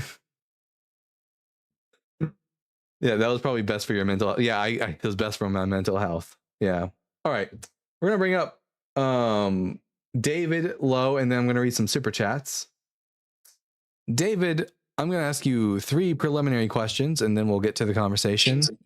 Question number 1: are you at least 18 years old? Yes, sir. Question number 2: what pronouns do you go by? Yes, sir.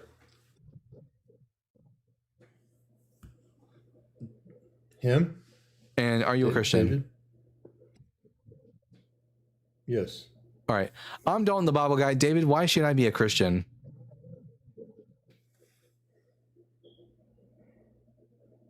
I don't think you want to be, do you? If it's true, I want to be a Christian. So, okay. Honestly, if I Yeah. could somehow prove that outside of the Bible, maybe just with logic, that, I mean, how true does it need to be? Because I don't think I can't ever prove it 100%. I don't need to. I just need high confidence that something is true in order to believe in it, not 100%. Okay. Well, are you good with physics? Yeah, I think physics exists. So existence, right? We're here. We're talking. You believe in consciousness and all that, right? Yep. Okay. Do you think there's any presuppositions before existence? Presuppositions? I don't think Before existence. I don't think that word's being used correctly. Do I think there was something that existed before existence? No, I don't think existence ever came into being. Let me ask you this. Do you think existence could come about with a lie? No, but I don't think existence came into being. I think existence has always existed, because that's what existence is. What To say- happens if there was a lie in the Lie- creation of existence? There was a lie. A lie, or maybe a decimal place. Well, wrong. there wasn't any lies 13 billion years ago, because in order to have lies, you need to have individuals who are able to make statements that are contrary to reality, and there are no individuals in existence 13 billion years ago that I'm aware of. Me either. But what I'm premising is that the earth ultimately had to be made out of good. No, it was made out of matter. Even that. Good is not a Even substance. matter. Good is not a substance. Good is a description of, like, it's a judgment value. I agree. So the earth isn't But made out of what I'm good, it's trying to just say- made out of matter, and matter is neither good nor bad. It's neutral. Then why are we not neutral? Well, because we're moral agents. So something that had no moral agency is what created moral agency? Yeah. Evolution think is that's what's so cool. responsible for the formation of brains, which is the necessary requirement to be a moral agent, is to be an agent. And in order to be an agent, you have to have a mind.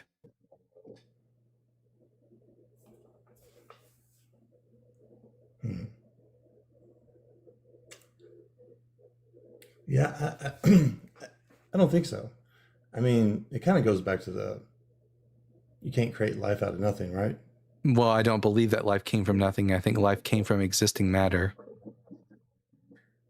So matter that didn't have anything, had no life in it. had Yeah, no life were is made out of. life is a word that we use to describe when, like, certain, like, elements come together and they have certain, like, properties, like it reproduces or it metabolizes. That's what we call life. I believe evil is mostly parasitic. Evil is nothing more than what is just malicious behavior that is detrimental to well-being. It doesn't have any ontology. Again, it's just a description. It always takes something good, right, and destroys it. I can't No. think of an example that it No, doesn't. evil I mean, isn't. look, murder? Evil isn't. Lying takes truth. No, David. Evil isn't a thing. It can't do anything. It doesn't have a mind. It doesn't have agency. Evil is a word that we use to describe extremely malicious behavior. Evil can't do anything. Evil people do things. Can I finish? I mean, I'm just correcting you. Okay. If you make a whole argument based on a really bad, faulty beginning, it's going to make the rest of your argument not so good. Thank you. But like in every instance, right, it takes away from good, right? No. To tell a lie, you got to tell the truth. Adultery takes trust. Corruption takes institutions. Every act of evil destroys something good, right? What does this have Murder's got to take life. What does this have to do with Christianity being true? Well, I'm establishing the fact that it just from the premise, just take my premise for a second, okay? I don't. If you did have a good, Do that. okay, that's fine. I'll take the platitude, okay? Let's posit that there's a good and bad force. What I'm saying is, a bad force can't inherently There's create. not a It's good not or a good bad thing. force. Forces don't have moral agency. People do. And what about math? Math is nothing more than the language that we create to describe quantities and their relationships to each other. It's neither good nor bad inherently. No, it's inherently good. Math is No. moral. No, it's not. It's neutral. Math is not a moral agent. Okay, fine. Math is a language that we created to describe quantities and their relationship to one another. Math doesn't exist as some sort of like transcendent thing floating around in the air. We noticed that objects existed and that there was more than one of them, and that there are sort of ways in which quantities relate to one another. And then we created words to describe quantities like 1, 2, 3, 4, etc. Then we created symbols to represent those words. And then we created like a system in order to like explain the relationship between those quantities. Math isn't a moral agent. It's not good or bad. You can use math to do good things like scientific advancement. You can use math to do bad things like counting the number of bullets in a chamber before you fire them off in a crowd. Okay. I mean, could I explain my viewpoint? You can try. First of all, when you deploy math, it always seeks to find truth. No, Okay? math It doesn't always seek. seeks lies. Math doesn't seek No, anything. It doesn't have. Does a math have a brain? Does when you type in, when you're trying to figure out your bank account, okay, does it not seek to find truth? No, I'm seeking to find truth. Math Every isn't. time- I'm seeking to find truth. Math isn't seeking anything. Math is not an agent. When you deploy it, it becomes an agent. No, I'm the And agent. furthermore- It's the tool. I'm the agent. Furthermore, I cannot get to the point where Because you keep making category errors in almost every single sentence. no, I mean, let me pull up my list, okay? Because I've identified 24 properties of math, right? I don't care. Well, I need you to bring this back to, therefore Christianity is true and I should be a Christian. Well, let me ask you this: can the earth be made out of a lie? No, it also can't be made out of a truth, because truth and lies are not objects. They are descriptions of a truth. Means that a statement can like comport to reality. A lie is a statement that doesn't comport to reality, and the earth wasn't made out of statements. It was made out of matter, like carbon. And I don't see how you can prove that. What's your proof? how do you look at truth under a microscope? What is it made out of? See, I get science answers the how. It answers the properties and the relationships to it, right? But it has no fundamental why. What's an atom made out of? I'm not Protons? convinced. Electrons? I'm not convinced there is a fundamental why.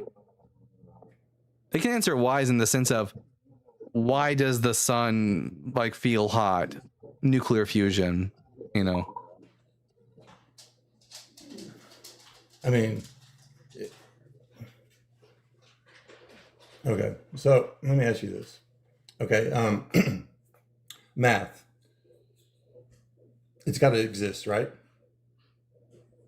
It's got to? No, it does exist because we invented it. So you don't believe it's? I mean, I don't. It's eternal. It's outside of time. Whether Nope. you believe 2 + 2 equals 4. No, I'm not convinced that anything could be. It doesn't even make sense for something to be outside of time.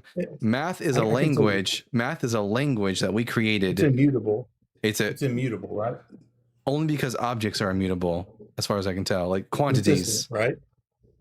It's Yeah, because inconsistent, right? yes, because it's relating to what objects do. It's foundational, right? All of Fou- science is based upon it, right? On objects existing. On math. I don't think you know what math is, bud. It's like saying, is English foundational?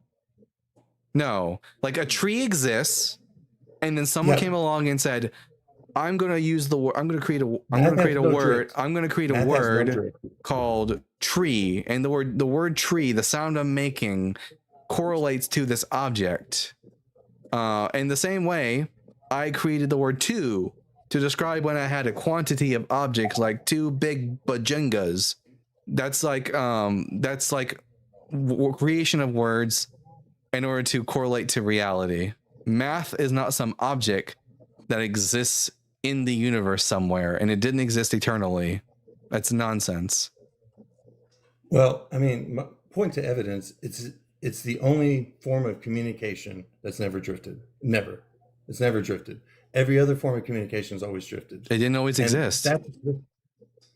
So what? It didn't know before humans existed. There was no math, at least not on the planet Earth. If aliens exist somewhere out there, then sure, math would have existed for them. But if there's no brains every present in the particle- universe, there is no mathematics. But the part I'm having a hard time understanding is if there's no mathematics, how did every particle, every atom, everything come together in a way that we're alive? Through physics. I don't get that. Through the natural forces, the strong and weak nuclear force, the gravitational force, and the electromagnetic force. Oh, I'm very aware of those. Also, they didn't they didn't come into existence. I'm not convinced that there was ever a nothing and then there was something. That's a nonsense belief. Okay, but you believe gravity's here, right? Yes, because I have evidence of it. Right. And what does the world say? It's predictable, it's normative, right? All the laws are basically of truth. We don't happen every 100 years where we lose laws gravity, don't right? laws don't have truth. Again, you keep using the word truth wrong. The law of gravity, Consistency? laws are descriptions. The law of gravity is describing what gravity does. It's not prescribing that. The law of gravity isn't making a prescription that gravity must act this way. No, gravity acts in a certain way, and then we create the law of gravity to describe what gravity is doing. You know, it's funny that you mentioned gravity. Did you take physics classes? In high school, yes. Are you good with math? No. Actually, part of I'm working on it. Well, I'm not working on it. I haven't been proven wrong out of 400 tests, but I posit that gravity and gravity in both its parts, Newton and Einstein, right? The spiritual component, the way I define sin in math. One is second. one letter. I'm doing a quick poll in the comment section. Hit a crying face if you want me to drop the guest, and a happy face if you want me the guest to stay on. There you go. Continue, bud. Oh, thank you. Would you like to see this visually? I can give you the website. I gotta say, you probably got 45 seconds left on the board because people have. The poll is pretty unanimous that they don't want to listen to you anymore. I get that a lot. Yeah, But I imagine. you know, I mathematically have proven right and wrong. Uh-huh. Yeah. And it is very awkward that yeah. I guess that's fine. I'll leave in 10 seconds, but I just find it erroneous that matter, everything had a purpose and a place. And you've been voted off the island. Maybe you need to write down what you're saying next time, and maybe you'll be a bit more coherent. Gee whiz. That was wild. All right, next we're gonna bring up the Christian, but first I'm gonna read some super chats. So here we go. At Steve Gear with the $5. I haven't been able to watch live a lot lately, so just saying hi and paying my tithe. Your tithe is most welcome and appreciated, Steve Gear. Thank you. Good to see you again. And at Mindwise with the 6.16 euros. Greetings back. I think Derek said I can expect to see you at Myth Vision coming Wednesday. I'll be sure to tune in if I can. Hashtag gaping for Peggy. Hashtag rock hard for Doug. Oh, I think Derek. Oh, yeah. This upcoming Wednesday. Yeah, I'll be on Myth Vision. So keep your eyes out for that if you guys want more Duncan in your life. And at Trump Veiled, ha ha ha, with the $10. They don't understand that it's a bad 2,000-year-old comic book. Superman ran across the universe in blank time. Saitama kicked a black hole. Hulk thunderclapped a universe out of existence. Bible God is a Ned. This is true. The feats of comic book characters does outstrip the feats of God in the Bible. This is true. At John Klein with the $5. Maybe smoke alarm makers should have them say, God's not real when the battery is low. But maybe religious folks would replace the batteries.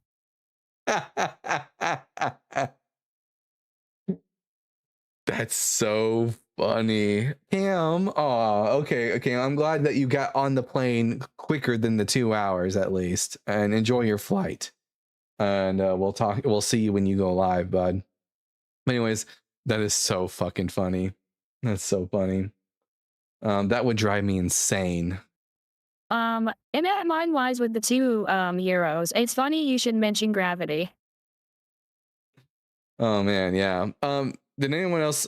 One of my favorite ongoing jokes in a show is actually when in Doctor Who, I think it's season 14, with Newton Gunway, when he becomes the Doctor, that him and Ruby Rose travel back in time and they accidentally like interrupt Newton while he's trying to come up with a name for the phenomenon he's observing, and he forgets and then calls it Mavity. And then for the rest of the show, every time the word gravity comes up, everyone says Mavity. And it's just it's subtle. It's not, they don't draw attention to it, but like it's just such a funny little continuity joke. Although it doesn't make sense because gravity wasn't like a nonsense word that Newton just came up with. It derives from a Latin word gravitas, which means weight. So, but still, it's a funny joke. All right. We're going to bring up the next guest, the Christian. The Christian, I'm going to ask you 3 preliminary questions. And then we'll get to the, did you see a Rupert Grint will be a doctor for a limited set? Holy shit, that'll be cool. Anyways, the Christian, I'm going to ask you 3 questions. Are you at least 18? Yeah. And what pronouns do you go by? He. And I'll just ask it just cause. Are you a Christian? Yeah, I'm a Christian. All But what's it called? Thank you for this conversation, by the way. Sure. I really appreciate it. So, Christian, why should I be a Christian? Well, wait. You know me. I joined from a different account. I'm the same Josh guy before you kicked me. I had to mute though because my mom, but Anyways, I should have known because of the beep. I thought, what was the likelihood that 2 fucking beeps? But anyways, Pokemon Master, are you at least 18 years old? Yes. And what pronouns do you go by? Him, his. And are you a Christian? Of course. All right. I'm Dalton the Bible Guy, Pokemon Master. Why should I be a Christian? Personal moral values. If you have personal moral values and you follow what's right in your heart, Whoa. Slow down, dude. Slow down. personal moral values. Are you about to present a philosophical argument? No. I will just say follow your heart. What is it? And basically, I mean follow your heart. I mean follow the 10 Commandments. Follow what's good for your heart. My heart runs contrary to some of the 10 Commandments. So if I follow my heart, it would not lead me to Christianity because my heart would tell me that Christianity is immoral and I shouldn't participate in it. Because of atheism or because everything that's happening? I didn't understand anything you just said to me. Because of atheism behavior or because everything that's happening in the world? Because of Christian behavior and what the Bible says, I think it's immoral.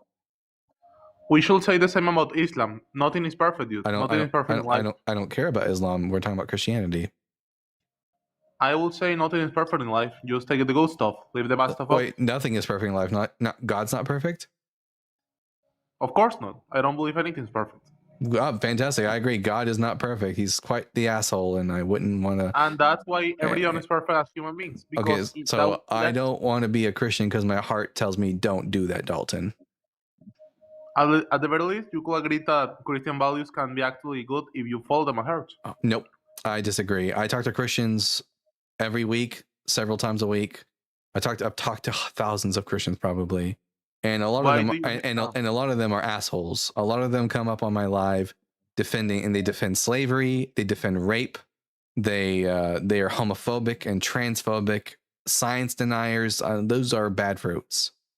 Well, when it comes to religion, people have to tell people believe a cult because they basically believe everything for the sake of indoctrination. I didn't But in my understand own anything you case, just said to me. when it comes to Christianity, people tend to follow religion because it is like a indoctrination thing because people tend to follow something for the sake of believing in identity. Because Christianity is a religion. So if you follow Christianity, you're following a religion. But I personally follow it because of moral arguments, because of morality, values, because of my heart. Christianity is not very moral, in my opinion. I agree there are some things concerning the Bible. I agree that a lot of things are bad, but do you think? Are you okay with eternal conscious torment, hell? Not really. I have never liked it. I have never liked that people just go to hell and basically roll there for the rest of the eternity. Sounds like I don't really have anything to worry about then if I don't become a Christian, because like. But can we agree on Jesus Christ at the very least? What do you believe in Jesus Christ? He was just a Jewish guy who took a huge L from the Romans. But he was also a revolutionary. Yeah, there's been lots of revolutionaries throughout history. How ironic. Lucifer was also a revolutionary. Do you know about that? I didn't hear what you just said. Both Jesus Christ and Lucifer are revolutionaries. Lucifer doesn't exist. But they're both revolutionaries. No, they're not, because one doesn't exist. Well, based on everything that's going on in the world right now, we have AI taking over the planet. We have a lot of wars. We had the pandemic of 2020. What do you have to say about that? Has nothing to do with the devil or with Jesus. Has to do with people who are assholes. There's also lots of good things. There's also like scientific advancements. People are being healed of cancers and diseases. So there's good things and bad things in the world, and it's because of people, not because of fairies or angels. But there's a lot of things in the Bible that explicitly say that these things could happen in the end of times. So we're basically going to just deny everything that's happening in the world right now, some sort of coincidence. When the Bible makes the claim that, as Jesus says in Matthew 24, there will be wars and rumors of wars. Well, guess what? There's never been a time in history where there weren't wars and rumors of wars. So the Bible's saying there will be wars. And it's like if I said to you, there will be steaks and people who eat steaks. Is that really a prophecy? Not really. Yeah. So when Jesus says there will be wars and rumors of wars, that's not really all that like interesting. That's always been the case. Yeah, in times it has happened that human history, because of human nature, basically repeats itself. But personally speaking, I believe that the end of times doesn't use a line just because of wars. It also lies because of human behavior. We have more people becoming more cold-hearted, more evil every single day. I disagree. I think people are becoming more moral because more people are dropping religion. And do you believe every single person who becomes an atheist or person who basically doesn't follow religion always ends up in a God category? I didn't understand what you just said to me.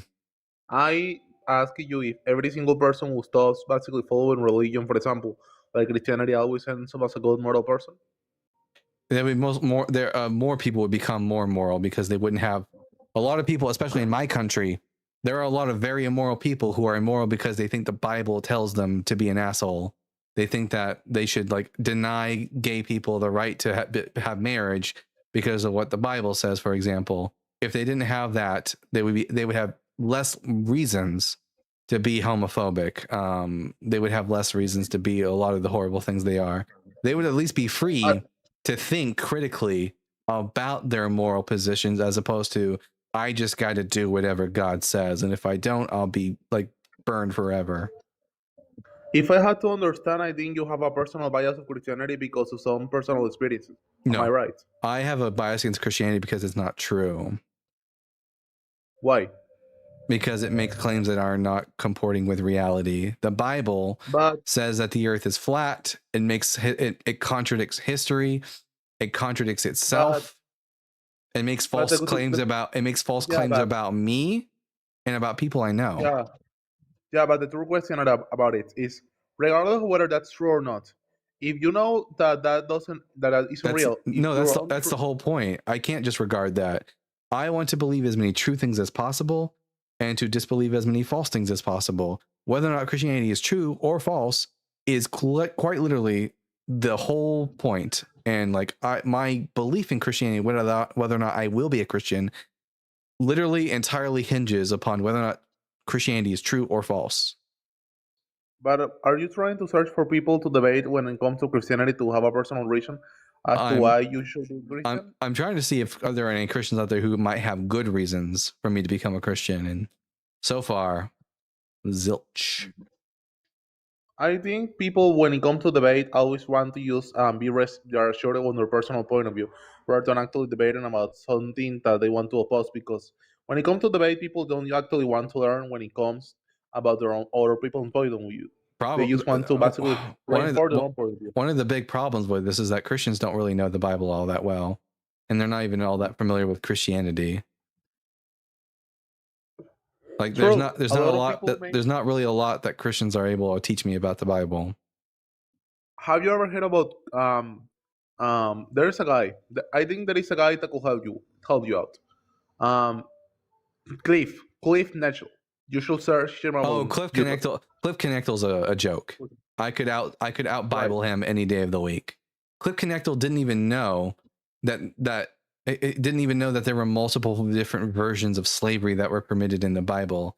He was only aware of indentured servitude. He wasn't even aware of non-forms of indentured servitude in the Bible. So Cliff Connectal doesn't have good arguments. I've watched him in the past, even when I was a Christian, and he doesn't have good arguments. Cliff Connectal could not teach me anything about the Bible. You used to be a Christian. So you used to be a Christian.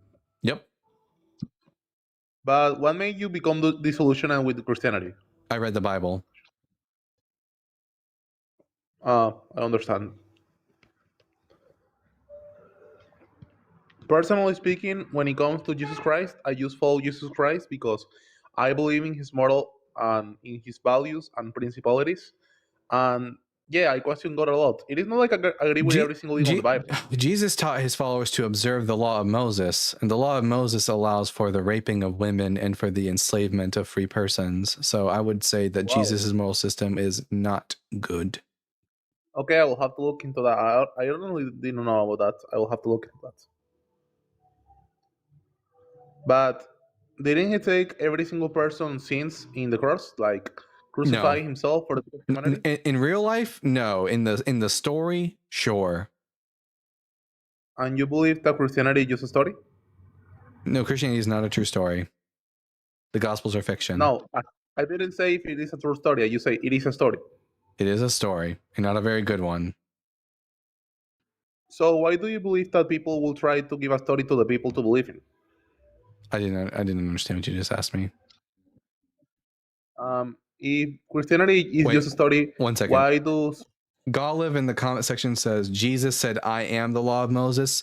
No, he didn't. That's a quote from Jesus from the show The Chosen, and it's not in the Bible.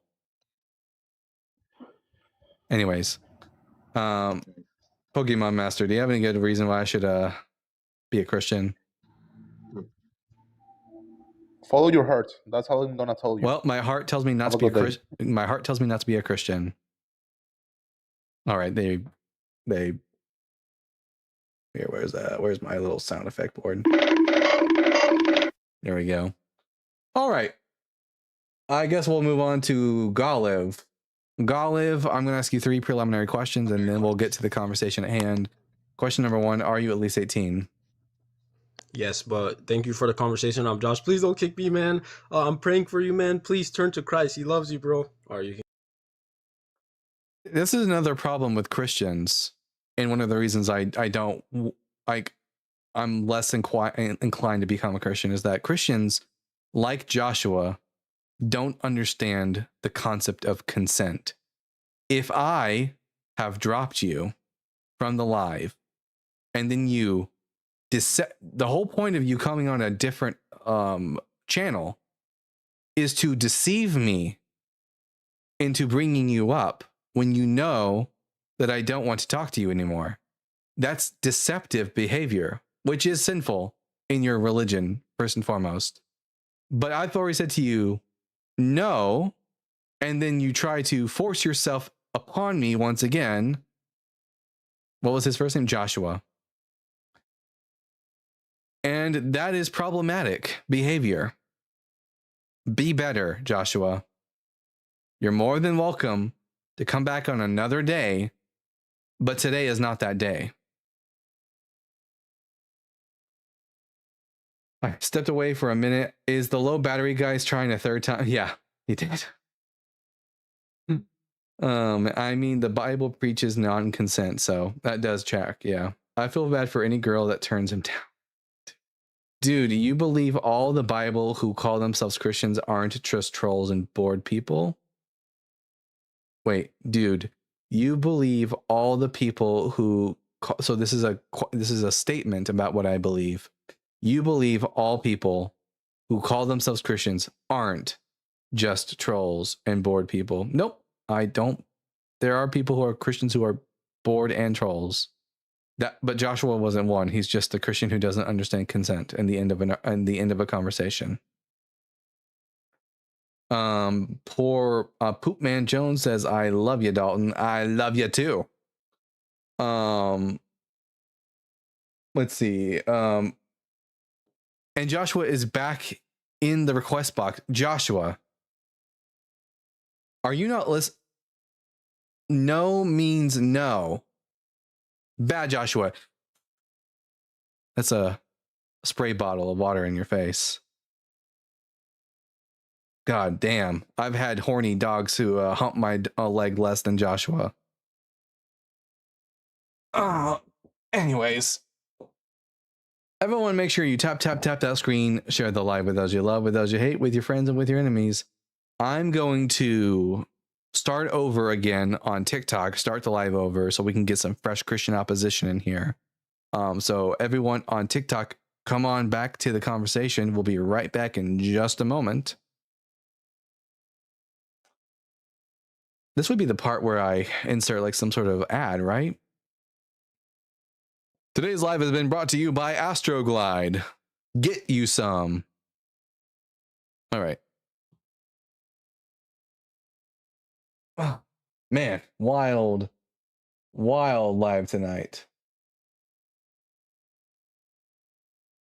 John Klein, tell low battery guy. Yeah, that's the Joshua. If you're watching this at a later point, or if you're here right now, the necessary condition that must be met before you come back and have a conversation with me is you have to change the battery in your smoke alarm. Josh is your new stalker. Oh, great.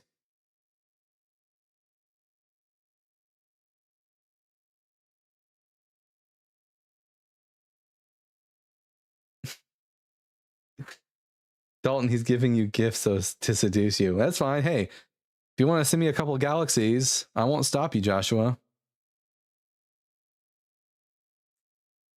Jimmy said, let me chat. Well, Jimmy, you're more than welcome to request tab. And Joshua, your name's not Jimmy.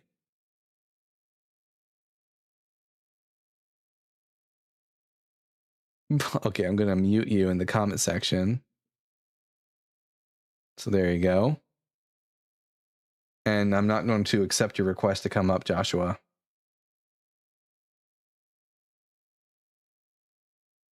For my own mental health, I cannot continue to talk to you today.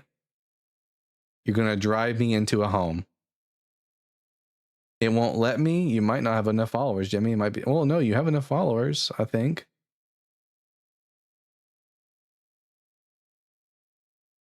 Make a note about him in history accounts. Right.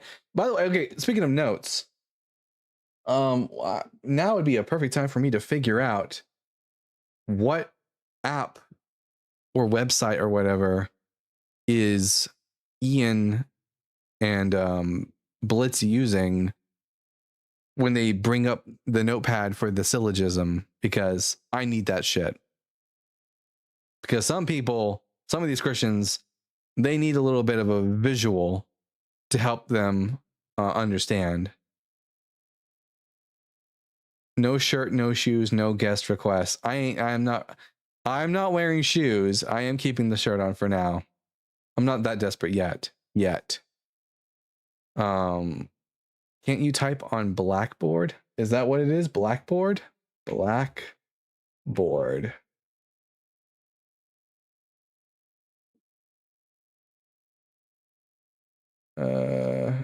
This looks like an AI powered LMS for transformational teaching. No, I want to use the one that Ian's using. I guess I'll just to message them. That one you used to write Hebrew. Oh, you're talking about Procreate. Yeah, but I don't want to have to write it out. I'd prefer to type. And Procreate is more of an artist tool. I have a Bible question. Is there any evidence for demons living in your house? So demons can live anywhere in the Bible. But generally in the Old Testament, demons are spirits that are sent by God. And in fact, the word demon actually doesn't occur in the Old Testament. They're called evil spirits in the Old Testament. And evil spirits are spirits that are sent by God and not the devil to torment souls. So their main residence is heaven. And then God sends them forth to do sickness and like torment people and stuff like that. And in the New Testament time, you get an evolution on the idea, and like demons are spirits that live in all kinds of places, in houses and people, in the desert, in the wilderness. Sent by God, yes. So if you read the Old Testament story of Saul, for example, King Saul, it says in the text that the Lord sent an evil spirit was sent from the Lord to Saul, and the demon and the evil spirit causes Saul to experience a lot of like anxiety and like mental illness and stuff like that. All right. We got Lit here. Lit, I'm going to ask you 3 preliminary questions and then we'll get to the conversation. Are you at least 18 years old? Yeah. Question number 2, what pronouns do you go by? He, him. And question number 3, are you a Christian? Yep. All right. I'm Dalton the Bible guy. Tell me, Lit, why should I be a Christian? Wait, is this Joshua? I don't know who Josh is. All right, just making sure. Okay. Anyways, why should I be a Christian? Lit. Broadly, because it's true. All right, why should I think it's true? Well, you should think it's true because teleology is true. What is matter true? is true. Because what is true? Teleology. Prove that teleology is true. The 4 causes are true, so teleology is true. I don't understand. I'm not a philosopher. I'm not a philosopher. I'm the Bible guy. Okay, I'm not a philosopher either, but okay, sure. So, well, let's talk about what teleology is. Well, from the well, Greek I guess word, what's your from the Greek word telos, meaning goal or aim. I suppose teleology is the idea that everything is made with a goal and purpose in mind. No, well, that's like the Google definition of it, I guess, but more accurately, when Aristotle talks about teleology, he's talking about 4 theories of causation, namely efficient, formal, and final. So if those 4 theories of causation are true, then yeah, teleology just follows from it. And what are those? Oh, everyone's saying Philbro timer. It seems like you want to make a philosophy argument, so I'm just going to bring up what's called the Philbro timer. So before I start the timer, I'm just going to tell you the rules. It's not just a timer; it's also a rule book. So do you prefer like older people who are just like, you should believe in God because I prayed and he told me? No, it's just that you prefer those people. No, I don't have a preference. But here's the Philbro rule book. Rule number 1: you must talk at a measured pace, so no fast talking. 2, if you use technical jargon, that jargon must be explained. And number 3 is related to it. Explain it to me like I'm your grandmother, because I'm not the philosophy guy. I'm the Bible guy. Number 4. You're equivalent in intelligence to my grandmother. Got it. Your goal in this debate must be to persuade me not to win a debate. Also, making asshole remarks like that will get you removed a lot quicker. So why is that an asshole remark? Yeah, you're equivalent in knowledge and to my grandmother. We all can see through. No, that's what you're doing. We can all see right through you. Don't do it. I will drop you quicker. And number 5, you have 5 minutes and only 5 minutes. So, and do you agree to the Philbro timer? Yeah, I'll try my best. All right. Give us your argument for why I should be a Christian. Okay, again, it's with respect to teleology. Teleology becomes intelligible because of the 4 Aristotelian causes, which are just theories of causation. namely efficient, formal, material, and final. Explain them. So I am about to. Yeah, I got the rules down. Okay, so what are those? Well, you can think of a popular example that Aristotelians use with respect to a statue. So the material cause would be what it's made by. The formal cause, it's its geometric shape. The final cause is sort of the It's geometric shape. So how is the shape of an object a cause? It's a well, look, you're equivocating on cause right now.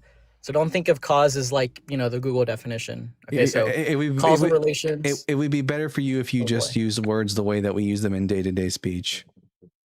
This isn't a day-to-day topic, so I'm not going to do that. Well, okay, I guess you'll just have to explain every single thing you say then. It's going to waste more of your time. So I don't mind spending my 5 minutes teaching you and your audience basic Aristotelian stuff. I don't mind that at all. I actually enjoy my time doing that. Okay. Yeah, I actually enjoy that because I think it's true and I want to educate people on the things that are true. All right. Okay, so yeah, so causal relations, guys. What do we mean by that? Well, causal relations are just with respect to the things that make reality intelligible. That's all that means. Okay, and that just means so geometric intelligible. It contributes to the intelligibility relations between a thing and us and our understanding. That's all that means. That's all that's required for us to understand things is to have brains and sense organs. What? All that's required for me to be able to understand things in the universe is for me to have a functioning brain and sense organs to observe. And I agree with that. Yeah. All right. Do you think I'm contending that? Nope, just making a statement. Okay, thank you for that statement that didn't contend with anything. Okay, so kind of are like my grandma a little bit. Yeah, sure. So, with respect to as a Christian, don't they teach you manners and house rules? I think I'm having manners. I think you're just indignant. Do you think saying to your opposition that you have a mind that's equivalent to my grandmother's? No, you said that. No, you just said that. Do you think that is? No, you told me to treat you like. Do you think that is? Do you think that is good manners? Yeah, I think it is because it's reporting reality to you. I guess I'll just tell you now. It's not. Cut that shit out, or I'll drop you. Cut that shit out, or I'll drop you ahead of time. You have 2 minutes left, bud. You're just being indignant, and it's okay. It's fine. You'll be okay. Okay, so bye. I'm not putting up with that shit. I talk to mature people. I don't talk to children. Those fruits, you shall know them by their fruit, and his fruit was rotten as fuck, y'all. But you know what? That's exactly what we expect from Christians. The inability to act like an adult because they're all babes in Christ. Man, and that's another thing. He wasn't. People like that aren't actually. And here's the tip, guys, for you guys. Phil bros are not actually interested in convincing you, in persuading you. They want to win debates. They want to grandstand and make themselves look superior in mentally. So that's why they have to perform. Thanks for the tip. That was just the tip. Anyways, they're not actually interested in actually convincing anyone, because someone who's interested in persuading someone to be a Christian isn't going to be an asshole to the person they're talking to. When I was a Christian, I never once thought, you know what would really convince this person to turn to Christ? If I was an asshole to them. Because that's what, Christ taught, right? Yeah. Anyways, Phil bros, let that be a warning to you. I don't put up with Phil bro bullshit in this live. I'm not like other creators. I can tell you why be a Christian in 5 seconds. Hey, you know what, Reverend Chad, you're more than welcome to do it. I'd love to hear it. I only take tips from Peggy. Hell yeah. I'm her prophet, so it works. Ghost, give him another chance. He changed a lot. Nope, I don't talk to children, Zan. Anyways. So, I'm new here. Do you believe in the historical Jesus? Yes, I am, but I'm on the fence. But I hold 51% in favor of historicity of Jesus. 49% in favor of mythicism.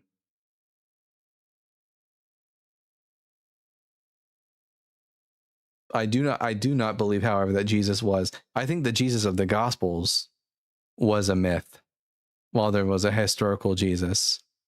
But the historical Jesus was not the Messiah or the Son of God. Hey, Reverend Chad. So, here's my entire argument. Why you should be a Christian? Because you won't be a dickhead like that Phil Bedell. You saying I should be a Christian because I'd be a better one than him? I'm a better Christian than that fucking Phil bro, and I'm atheist. That is true. Bye. Many atheists are better Christians than most Christians. This is a fact. Yeah. Thank you, Reverend Chad. Evan Peterson says, I'm 93% a mythicist and only in the past year. That's fine. Willa Jones says, this is not for me. Bye. Bye, Willa. Bye-bye. Nikki says, Phil bros are so boring. I totally agree.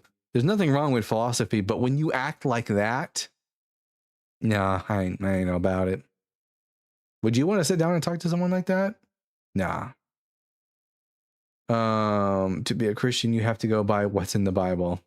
I mean, yeah, that's, well, not technically. I mean, if to be a Christian, you have to go by what's in the Bible, then no one's a Christian.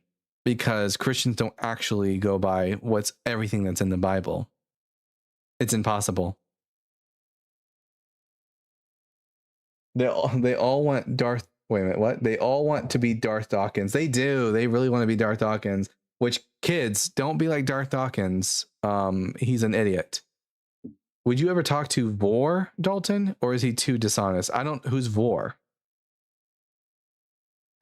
If you can only prove your God via philosophy, then your God only exists in the human mind. Ooh, yeah. Look at that handsome stash. Thank you, you. Voice of reason. Voice of reason. Voice of reason. Voice of reason. Is he the Catholic guy? Let's see. Voice of reason. Oh, voice of reason. Yeah, he's the Catholic guy. I haven't watched anything from him. So he's like a very dishonest, like Christian guy who I'm not sure. There's a good chance you might have seen him. He's the type of person I used to watch him when I was Catholic. Oh shoot. I fucking hate him so much. He's so dishonest. He drives me up the wall. He does that thing where he like half reads like scientific papers and say, "See, it agrees with me," and then doesn't read the rest. When I hate him. When I was Catholic, I never listened to any debate he did outside of his debates between Catholics and Protestants.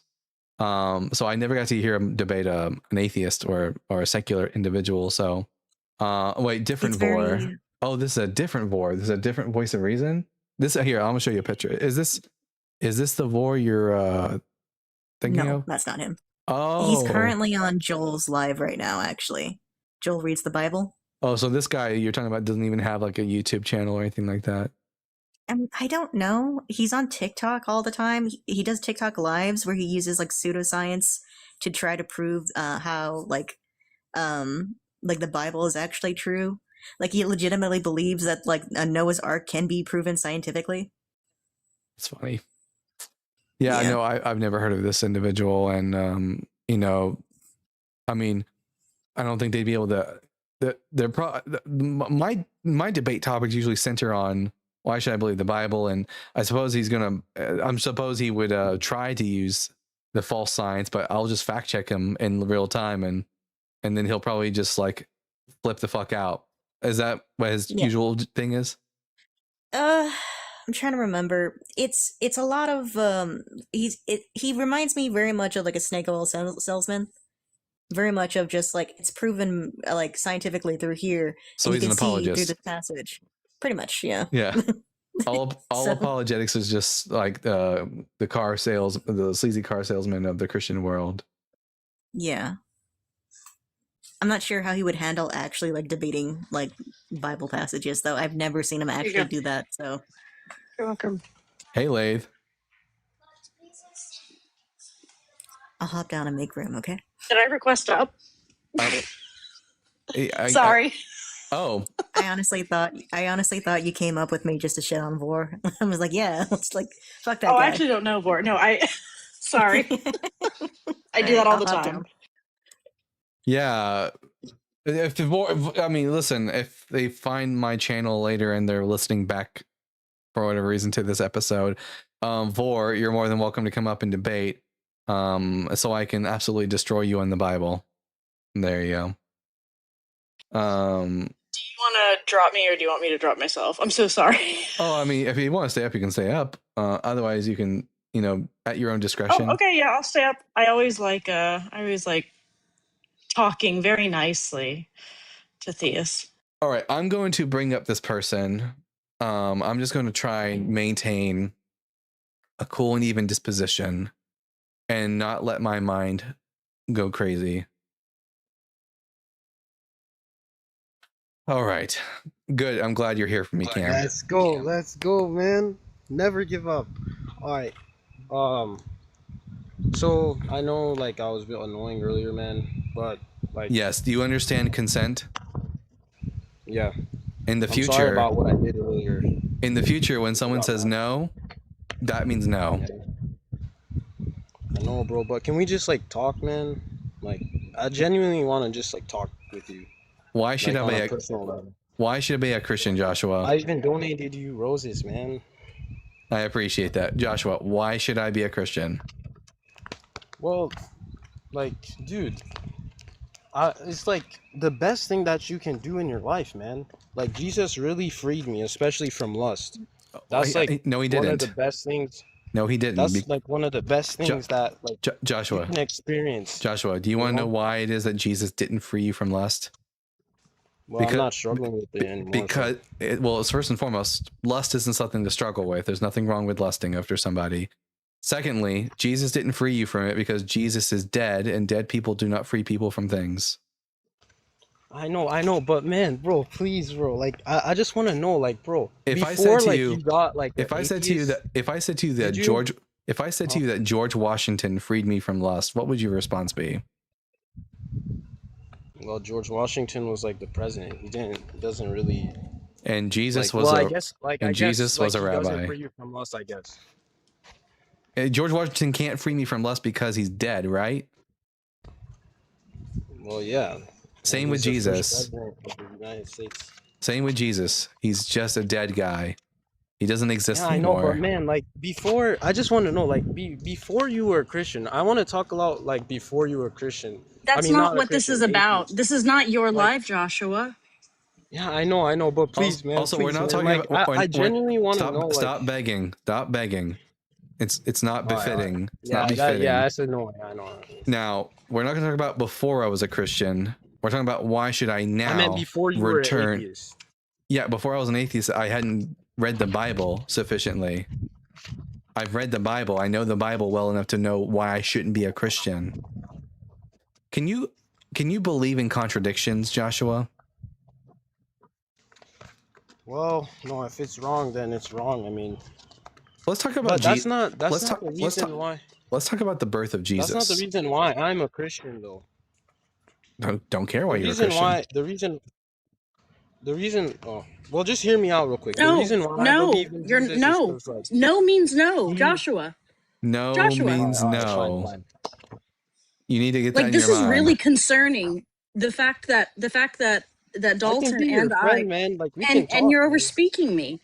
No means no. Do not give us your testimony. Do not preach at us. All right. I won't. My bad. Joshua, My apologies. if you ask a woman out and she says no, what is your response to her? Well, that actually kind of happened to me before, and I was actually sad. Okay, but do you continue to pursue? Do you continue to pursue her actively even after she makes it clear that she does not want to be with you? Nah, because I'm cooked. Like, that's it, man. Yep, and the same is true in these the same is true in these spaces when someone sets down a boundary and says no. That's as Cam said in the comment section. No is a full sentence. I know, bro, but please just hear me out, bro. Like, I'm wondering, man, like between me No. and you, like, I'll tell do you, you Joshua, really want the to be? reason the Do you reason do why you want to like? I stopped being a Christian was because I became familiar enough with the Bible. You cannot be a Christian if the Bible isn't true, and because the Bible makes scientific errors, historical errors, and has internal contradictions and failed prophecies, it cannot be from God, and thus Christianity is not true.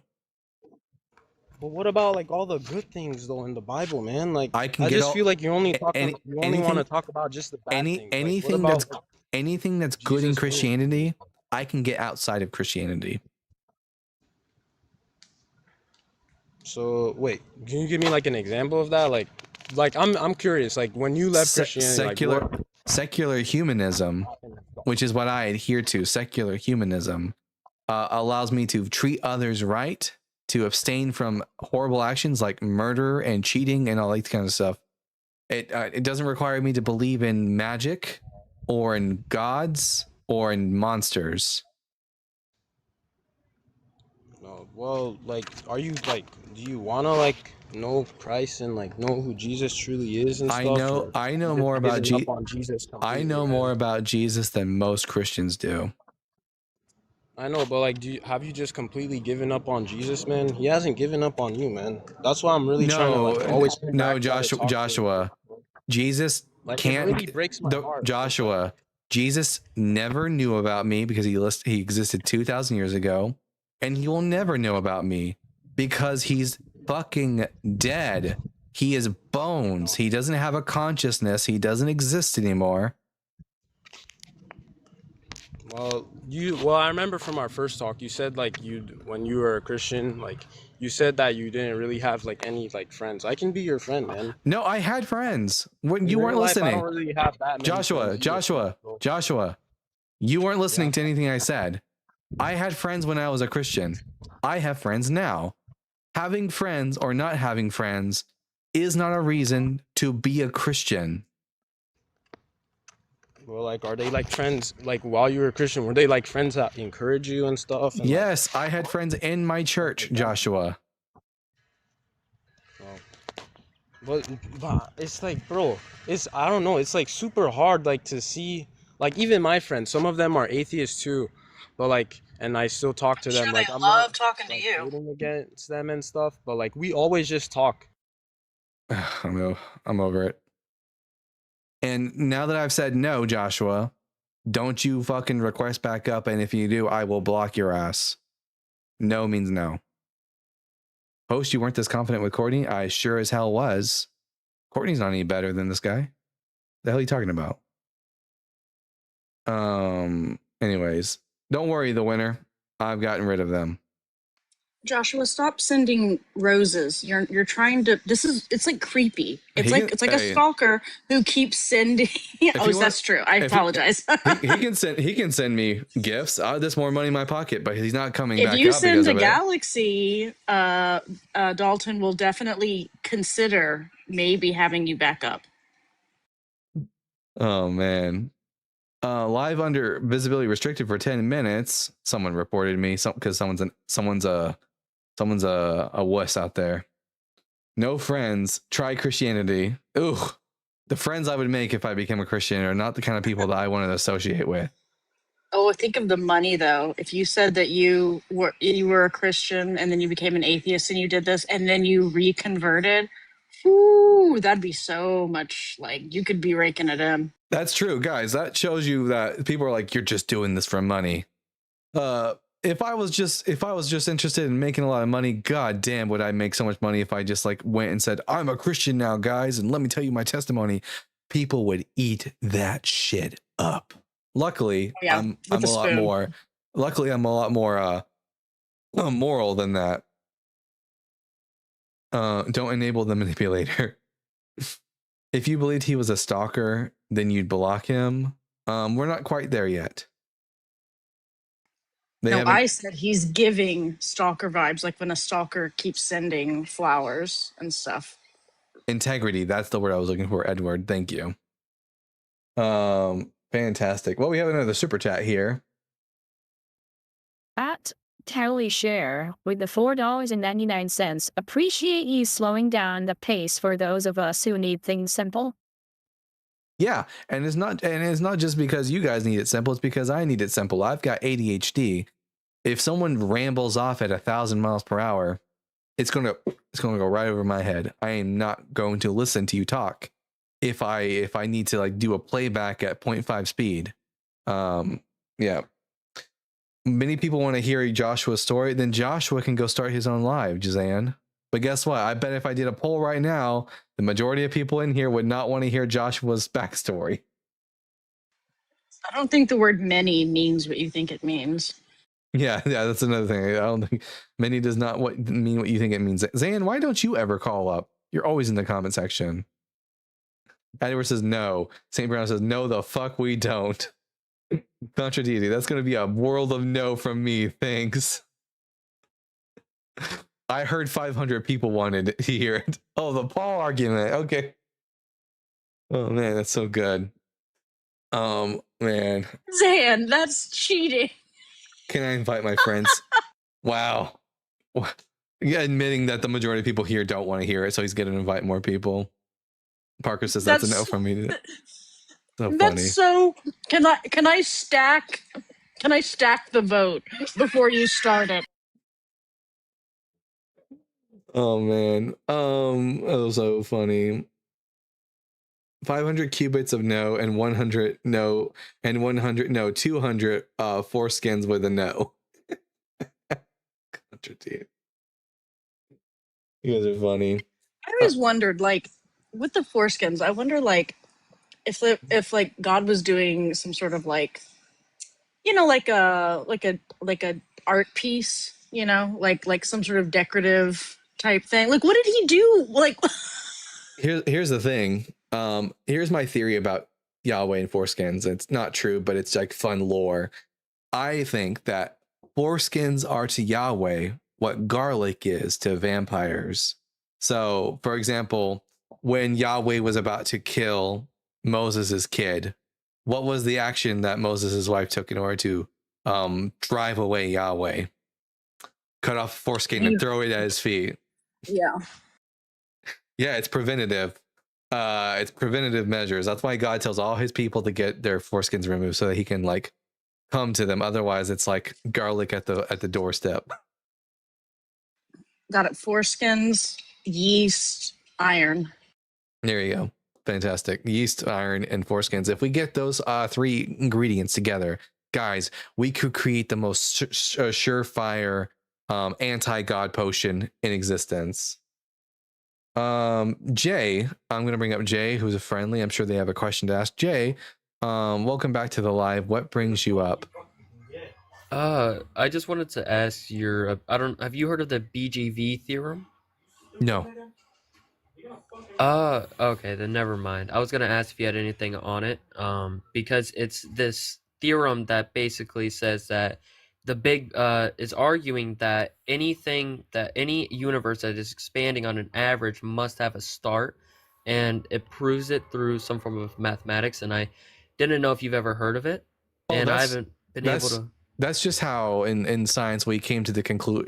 That's how we came to the conclusion that oh, someone's mad in the background. That's how we came. That's how we came to the conclusion that 13.8 billion years ago that the universe existed like in a very condensed state. And the way we came to that number is that we noticed that the universe was expanding, and we were able to calculate the rate of that expansion, and using that information we were able to work backwards to figure out how long ago it was when the universe was very small. Okay. I was just hoping. I came up here thinking, you know what? If there's anybody that's gonna know, it's gonna be Dalton. Me and Reasonable were talking about it last night. I hope he goes on live so we continue talking about that. But yeah, it was just something interesting. I think that's like the only argument, or at least only sound argument that I've heard that the universe had a starting point. Well, I don't think it would tell us that the universe had a starting point. I think it would tell us that how long ago until it was very small, but it wouldn't tell us anything about if that matter came into existence or not. Okay. Have you been having any fun with us? Yep, fantastic. It's been a interesting day with lots of non-consensual groping of me and also Phil Bros and stuff. But hey, Jay, you may try Blitz, by the way. Oh yeah, Ask, do you know who Dr. Blitz is? No, I do not. Dr. Blitz, just dr.blitz. Dr. Blitz is a friend of mine. He is a physicist with a PhD in physics. He would, or my friend Quantanaut, who is also a PhD candidate in physics. They would be the two people that you would want to check in on and ask more about this. Oh, the Borges-Guth-Vilenkin theorem. Okay, that I've heard of, but I don't know anything about it. That's more of a question for Dr. Blitz or Quantanaut. I've tried going up on Quant's live, but he doesn't really pay that much attention to his request box at all. But yeah, I've never heard of Dr. Blitz. I'll definitely have to go and check him out. But I need to know, how were you able to keep that first guy up on this live for an hour? How? Lots of masturbation makes me a very chill person, but that's pretty much it. But Jay, thank you for coming up, and you have a good day, bud. Yeah, you too. Sharing is caring, apparently. I'm not shy. Okay. I'm going to open, since we only have 30 minutes left of the show, 25 minutes technically. I guess I'll open up the lines to any friendlies who would like to come up and ask questions or about the Bible or debate tactics or anything like that. We already got someone. Shadow Slays. Hey, welcome back to the show. And what brings you up, my friend? Hey, stepping outside. Give me just 1 second. Yeah. Okay, stepping out. Okay, cool. Alrighty, Bible man, lock in. I have a Bible trivia question for you today. One question, rapid fire. Are you ready? Sure, I'm interested now. Now, has anyone ever turned into a bird in the Bible? Has anyone turned into a bird? Like turned into a bird? I can't think of a story off the top of my head where someone transforms into a bird. Now, Elijah flew into heaven, but not by becoming a bird. No. I mean, growing feathers and claws, the whole 9 yards. Nebuchadnezzar. Well done. That's going to be Daniel chapter 4, verse 33. Well done, Bible man. I don't know if did it say feathers in the story? Is that what the text says? According to the NRSV, I believe it uses the word feathers. Daniel chapter 4, verse 33. Daniel 4. I think that's the one that says he went down on all fours and grazed like cattle or something. Yeah, let me take a look. All of this came upon Nebuchadnezzar. At the end of 12 months, he was walking on the roof of the royal palace of Babylon. And the king said, "Is this not magnificent Babylon, which I have built as a royal capital by my mighty power and for my glorious majesty?" While the words were still in the king's mouth, a voice came down from heaven. "O King Nebuchadnezzar." By the way, guys, this was an earlier myth about a different Babylonian king, Nabonidus, and it's being imposed upon Nebuchadnezzar. In fact, there's something in the Dead Sea Scrolls about this happening to Nabonidus instead. The kingdom is taken away. O King Nebuchadnezzar, to you it is declared, the kingdom is taken from you. You shall be driven out away from human society, and your dwelling shall be with the animals of the field. You shall be made to eat grass like oxen, and 7 times shall pass over you until you have learned that the Most High has sovereignty over the kingdom of mortals and gives it to whom he will. Immediately the sentence was fulfilled. After Nebuchadnezzar, he was driven away from human society. He ate grass like oxen. His body was bathed in the dew of the heaven until his hair grew as long as eagle's feathers, and his nails became like bird's claws. So his nails became like bird's claws, and he didn't grow feathers, but it says that his hair grew as long as eagle's feathers. So it's a comparison of like length, not of like what it's made, what he grew. I see. Okay. Well done, Bible guy. Well done. Until we meet again. Until we meet again. I believe that this story was once used in a movie, in the Wolfman remake, and they made the claim that that's because like in the myth, in the lore, Nebuchadnezzar had become a werewolf, which is a really cool like change on the myth. That's actually neat. That's actually a really neat idea.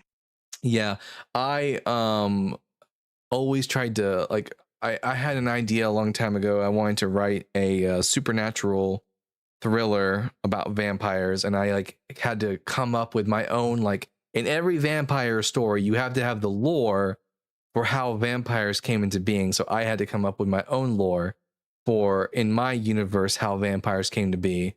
And in my lore, it was, let's see if I can remember, it was that Lilith had left Adam and become a demon, and then she copulated with Lucifer, and she became a demon as a result. And then Lilith ended up like sleeping with Cain and corrupted him until he became the first vampire, and thus killed his brother Abel. Sheesh, Lilith was busy. Yeah. And then in the story, Cain, because he's a vampire and immortal, he existed throughout the generations, and he became such figures as Caligula and Emperor Caligula and Dracula. And then later the story ends with him in New York City as a mob boss, and it's a whole mob family that are vampires. That sounds really interesting. So did you finish it? No, it was like a story idea for like a potential like video game adaptation. The main character would be a woman led game, of course. And I got the idea because one of the old slang terms for like a woman who was like really good at like using men and stuff like that was a vamp. And I was like, oh, okay, that's the title of the game. And it's about a vampire woman who works in the mafia. And the game would end with, it turns out that the mob boss, who was actually Cain the whole time in the first vampire, was using her to try to reincarnate Lilith, his love. And then she would end up having to kill Cain at the end. So that was the the vampire myth story that I wanted to come up with. And Well, get to writing in all your free time. Yeah, in all my free time. This is great backstory. I had a lot of time to think it over. Thoughts in Prayer Wolves. Prayer Wolf. Have the game end with a rainbow of Skittles. What? That would be, because it takes place in the 1930s. There were no Skittles, I don't think. Sounds like a fun game. Yeah, it's I thought about it a lot. Sadly, I don't have any of the skills to create a video game, but that doesn't mean I couldn't one day make it a reality and hire a studio and all that kind of stuff. You never know. Yeah, they need people to come up with the story. I am inspired. There's a group right now that are making a video game, and they're just like a really small like organization, and they're creating a video game right now that's actually really interesting, but called Telltale or something. I'll show you guys in a sec. But we got a guest up, Shaitan, yeah, is a friendly welcome to the live. Is this the first time you've actually come up? Yeah. I heard you talking about like making a video game, which something about the Bible or religion. If you want to make something like that, you can just iterate on it with like an AI tool like Claude, and you can get to an actual end product basically. Oh yeah, well, I think that it would take a lot more than just an AI, because AIs can make really rudimentary, like little, like almost Game Boy like games. But like what I would like, you'd have to have a whole studio of actual artists and real people to do what I would like to do. So maybe one day when I'm like in my 50s and I've acquired a lot of money and after I'll do something like that. We'll see. But right now, we're just focusing on the Bible Guy channel and building this up. I'd love to see a Bible Guy game.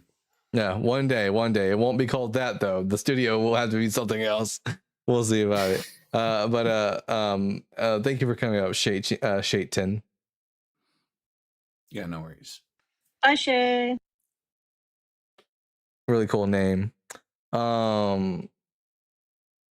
Let's see.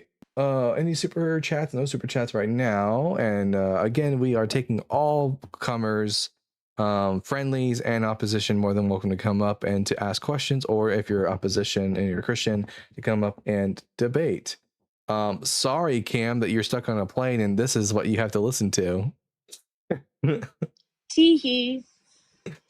Also, guys, it's really annoying, but you need to share and comment and probably like, I don't know if liking actually does anything to push it out in the algorithm. We're not even at 5,000. Oh yeah, I always forget to tell people to like and tap and stuff like that continuously. Yeah, everyone, let's get at least to like maybe 10k likes before the end of the show. Would you ever consider a mock debate with Justin? What, like Justin, like real, not AI. I am so lucky that I get to listen. I thought I'd be alone with my thoughts. A mock debate with Justin, I don't even know how that would go. It would be fun. We would have to find something that me and him disagree on, because I don't think I could do a mock debate. If me and Justin were to debate, it'd have to be on something that we actually disagree on. And I can't think of anything in particular. Me and him we're really synced up is the problem, which is also not a problem because it helps whenever I go in his live or he goes on mine. We're always thinking the exact same thing. It works out really well. I'm actually super jealous right now because Justin finally followed me back. He is going to join my panel on one of these. Hey, hell yeah, there you go, Cam. You'll make sure I'll have to make sure I'm there for that too, so we can both be there for you. But Justin and a bunch of others are in California right now, doing some sort of like event. So Quantanaut and Christina and Crystal were talking me up at their lunch today. At their lunch? Like, were you there for the event, Cam? The event over in California? I'm jealous because Quantanaut and Justin got to hang out, and like I got so many friends. Oh, that's okay, Cam. I got so many friends that I just want to meet in person, and I will be like a happy. I'll be like a happy little duck when I finally get to see all of you in person one day. Yeah, I'm always like, well, I have when I say TikTok friends, I'm like, well, I don't see them like in person. I have met 3 people in person. I've met obviously I've met Ashland, and I've met my friend Haiku, and then another one of our friends, Calcifer. Ashland actually stayed with me in Texas for 2 whole weeks for Thanksgiving. Like we actually got like extended like time. Christina was offering to pick me up from San Diego to take me to the event today. Oh man, the W to Christina for sure. That's fantastic. Ashland, if you're listening, hi.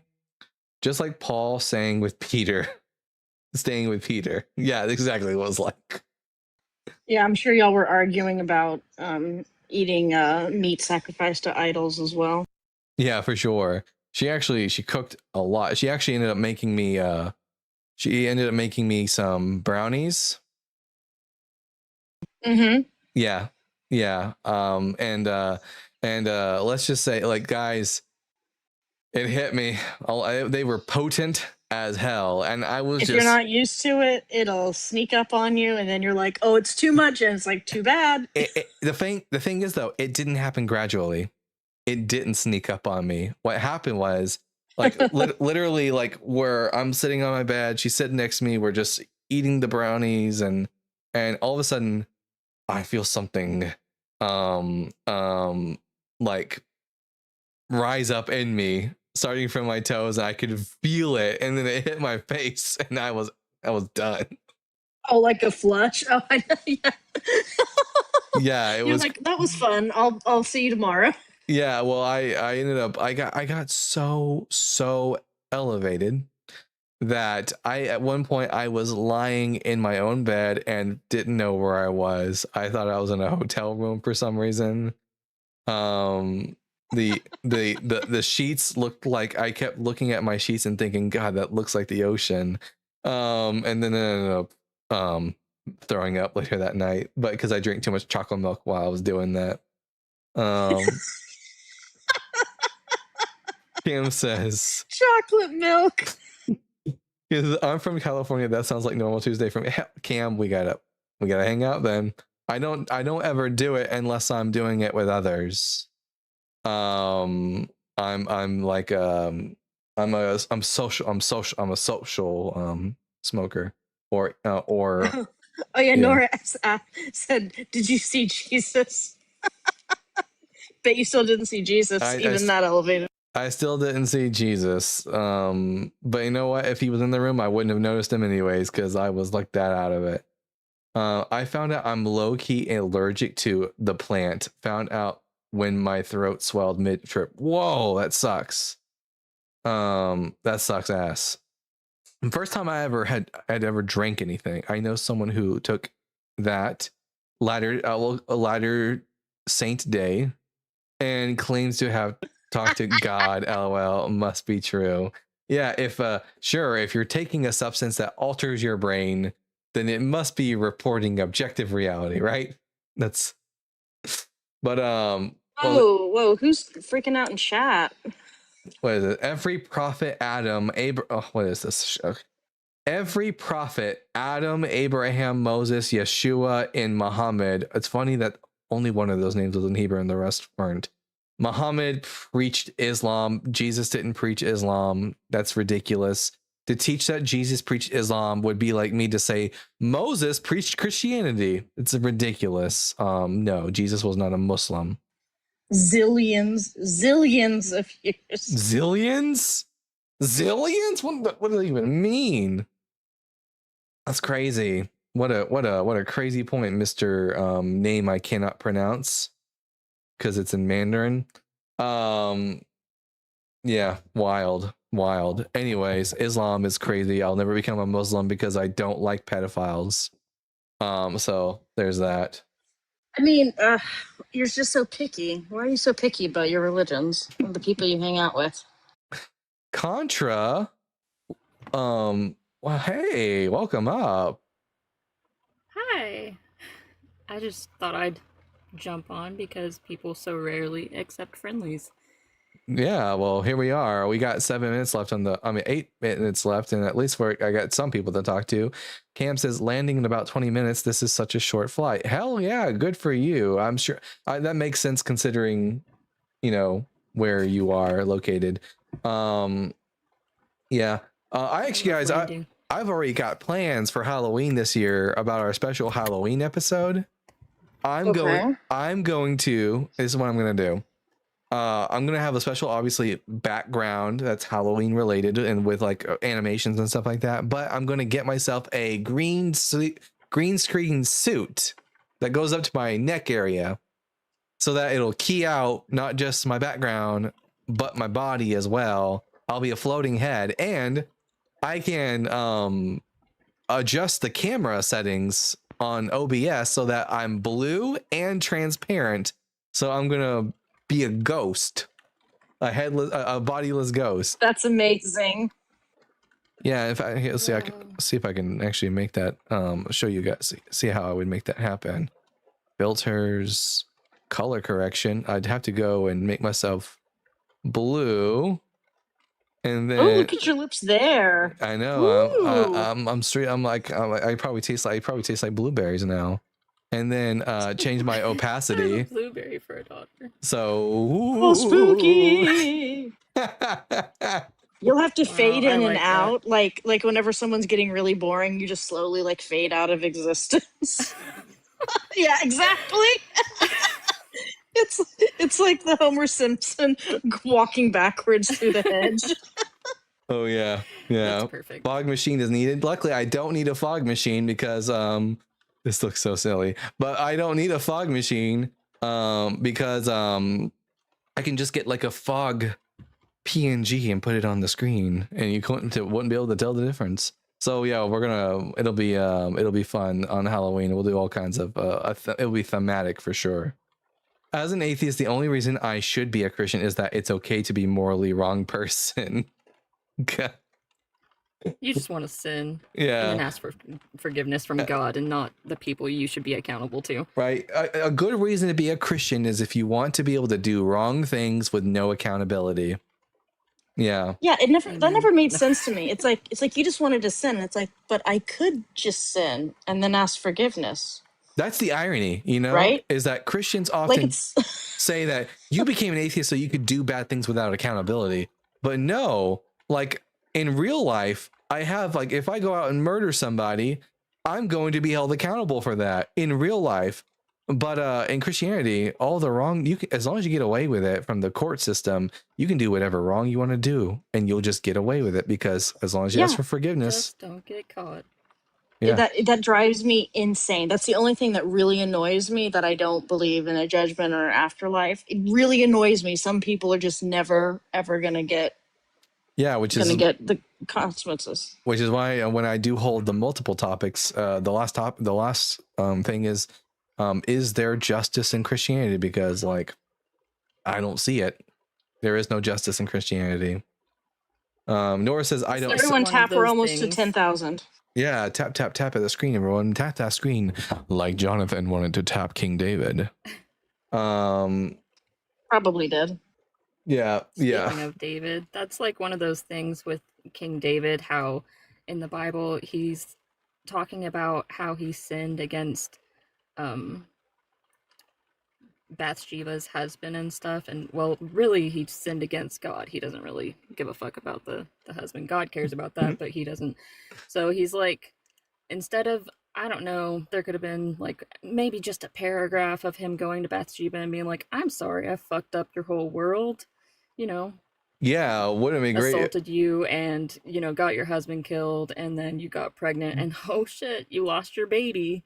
Nobody thinks about that, but he's like, oh, I sinned against you, God, and like there's not even a little sentence. Yeah, but you don't about him apologize to asking property. Bathsheba for no, you don't. No. It's not biblical. If there's anyone out there who has lots of free time and are very devoted, here's a project for you to get engaged in. Recreate the Bible, but change all the bits in it that are bad to actually morally upright parts, and then call it not the good book, but the better book. There you go. Abraham says no. Make the book great again. Yeah. Have Abraham tell God no to sacrificing Isaac, and when he refuses, God praises him for doing the right thing and saying no to him. That would be an example. You know, these would all be. That's a really good book idea, honestly. Whoever makes it out there, you know. A lot of them though would be like, just don't, like, you just have to take it out. It's like the Bears. It's like, oh, and Elijah said, hey kids, don't do that. That hurt my feelings, and we really shouldn't bully people. Yeah. It doesn't have quite the same. Do you like violence? Try the Bible. Yeah. Replace all the parts with the rape with consent, and give the women options to say no. Let's see. Get rid of the slavery. God just hold. That cuts down on the Bible quite a bit, though. It's a lot smaller book. If you get rid of all the bad parts and then make them good again. I just made a new. Here's a controversial take. Get rid of all the men in the Bible. Ooh, short book. That's a pamphlet at that point. That's like the Book of Jude. That's how long that Bible is. Yeah. Cam said, I just made a new background for my lives. What's the new topic going to be, Cam? I'm interested. I can't wait for you to go live again. I love going on Cam's lives, and y'all got to go on them if you get a chance. I think my favorite part about Cam's lives is the way she talks to Christians is just so funny. Like her attitude is the best part about it. 100%. It is. And she's on camera, so she's just like, and I'm like, yeah, I'm making that face too. The cam dance. Yeah, the shoulder action. Yeah. I like when she walks into the background. Oh yeah, absolutely. Let's get some of that YMCA action in the background. Absolutely. Yeah, a prime entertainment. I wonder if the Jefferson Bible still has the slavery stuff. I don't know. I'm sure it does. Wait, Thomas Not Jefferson? like he had not like he had a problem with it. Justice for Sally. I'm pretty sure Thomas Jefferson's Bible was just the moral teachings of Jesus, and nothing else. I thought he took out the supernatural stuff. I think that here, let's find out together real quick. What Mandela all effect. included in Thomas Jefferson's Bible?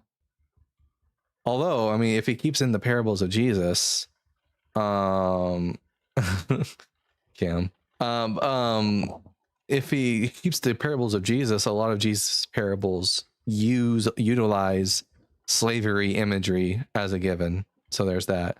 Thomas Jefferson Bible wasn't really a Bible in the traditional sense. It was a handcrafted compilation he created by literally cutting and pasting passages from the Gospels. Its full title was The Life and Morals of Jesus of Nazareth. Here's exactly what it included, and just as importantly, what it excluded. So it included the teachings of Jesus, the core ethical content, moral teachings, ethical sayings, parables, the Sermon on the Mount, etc., etc. Selected narrative framework. He kept just enough story to make it readable, a simplified birth narrative, some teachings and context, a trial and crucifixion. But these were stripped down, neo theological. I kind of want to read through it now, just to see for myself. You think that of all the people, Thomas Jefferson would have been too busy to do that, right? Like, I feel like he did quite a few things. Like, when did he do this? He probably just had one of his slaves do it. Hey, we got the 16K. Fantastic, guys. Bobby says we should just be followers of Christ. Hell to the no. I don't like slavery. Tell us about it. Well, we're at the end of the show now. They're a bit too late, but I don't like slavery. Don't come up. And I don't like misogyny. So that's a no. That's a hard no on the Jesus stuff. But the amount of people that whenever I say something about the misogyny, the amount of men who will just be like, well, yeah, that's because I have authority over you. Just like flat, just like, and like straight to me. And I'm like, yeah, well, They say misogyny and they think it's misogyny. I do want to share with you guys real quick before the end of the show my favorite video that I've ever made on TikTok. Here, let me pull up my iPad so you guys can see. exciting. Yeah, I'm quite proud of this one. Here, let me see. Where is it at? I'm on the edge of my seat right now. I actually have it penned now because I realized I didn't realize that I could pen stuff. Lonely screen. Oh yeah, that's sad. Lonely screen. It's an app where I can I can mirror my iPad. There we go. So here's my favorite video that I've made on TikTok. It's the one with Keegan in it. Wait a minute. And the people sinned a great sin, for they had made them a god of gold. And they bore him upon their shoulders, and rejoiced, saying, This be our God, O Israel. This whole class is gonna feel my wrath.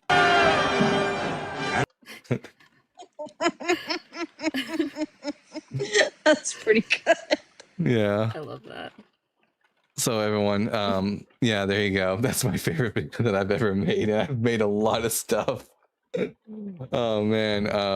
It's always good when you're like making a video and you're like giggling to yourself, and then you like finish it and you're still giggling to yourself. You're like, that was so good. I amused myself so much. Yeah. Okay, so let's see who's live right now that I can send you guys over to go hang out with. Let's take a look, see who's live right now. I guess I'll just pull this up and we can decide together. Boom. Joel, Ian, John, Tiny. I did have one question. And you're ultimately gonna suggest. What's the question? I was gonna ask if you had seen the Adventures of Mark Twain, the Satan video on YouTube. No, I haven't. But if you suggested, then It's I'll go. creepy as fuck. It is wild and great, and I love it. So it's like a little claymation, and I think it was made in like the 70s or 80s or something. But yeah, it's wild. There are so many people who are alive right now, but I think I'm going to send you Between guys our positions, over. apart from the God being everything. I'm going to send you guys over to watch. Well, that might be the case. John Cohen's live. So go over to John Cohen, Jon, Cohen, John Cohen. Tell him that the Bible guy sent you. And with that, I've been the Bible guy. We will be live again tomorrow at 3 p.m. Central Standard Time. And remember to keep reading, keep learning, and we'll see you all again tomorrow. Ladies, thank you so much for coming up to join me. Thank you. Bye.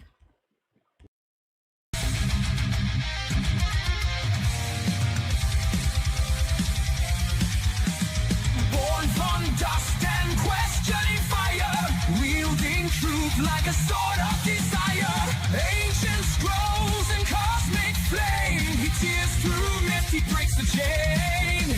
Echoes of prophets, the stars align. Knowledge and thunder intertwine. Reason ascends where blind faith fell. He reads the word and he reads it well. The Bible guide, seeker of the light. Through time and fire he rides the night. With reason's blade and wisdom's cry. The world shall hear the Bible guide. Scrolls of ages, words aflame. He dares to question every name. From Eden's dawn to Calvary's sky, he breaks the chains of every lie.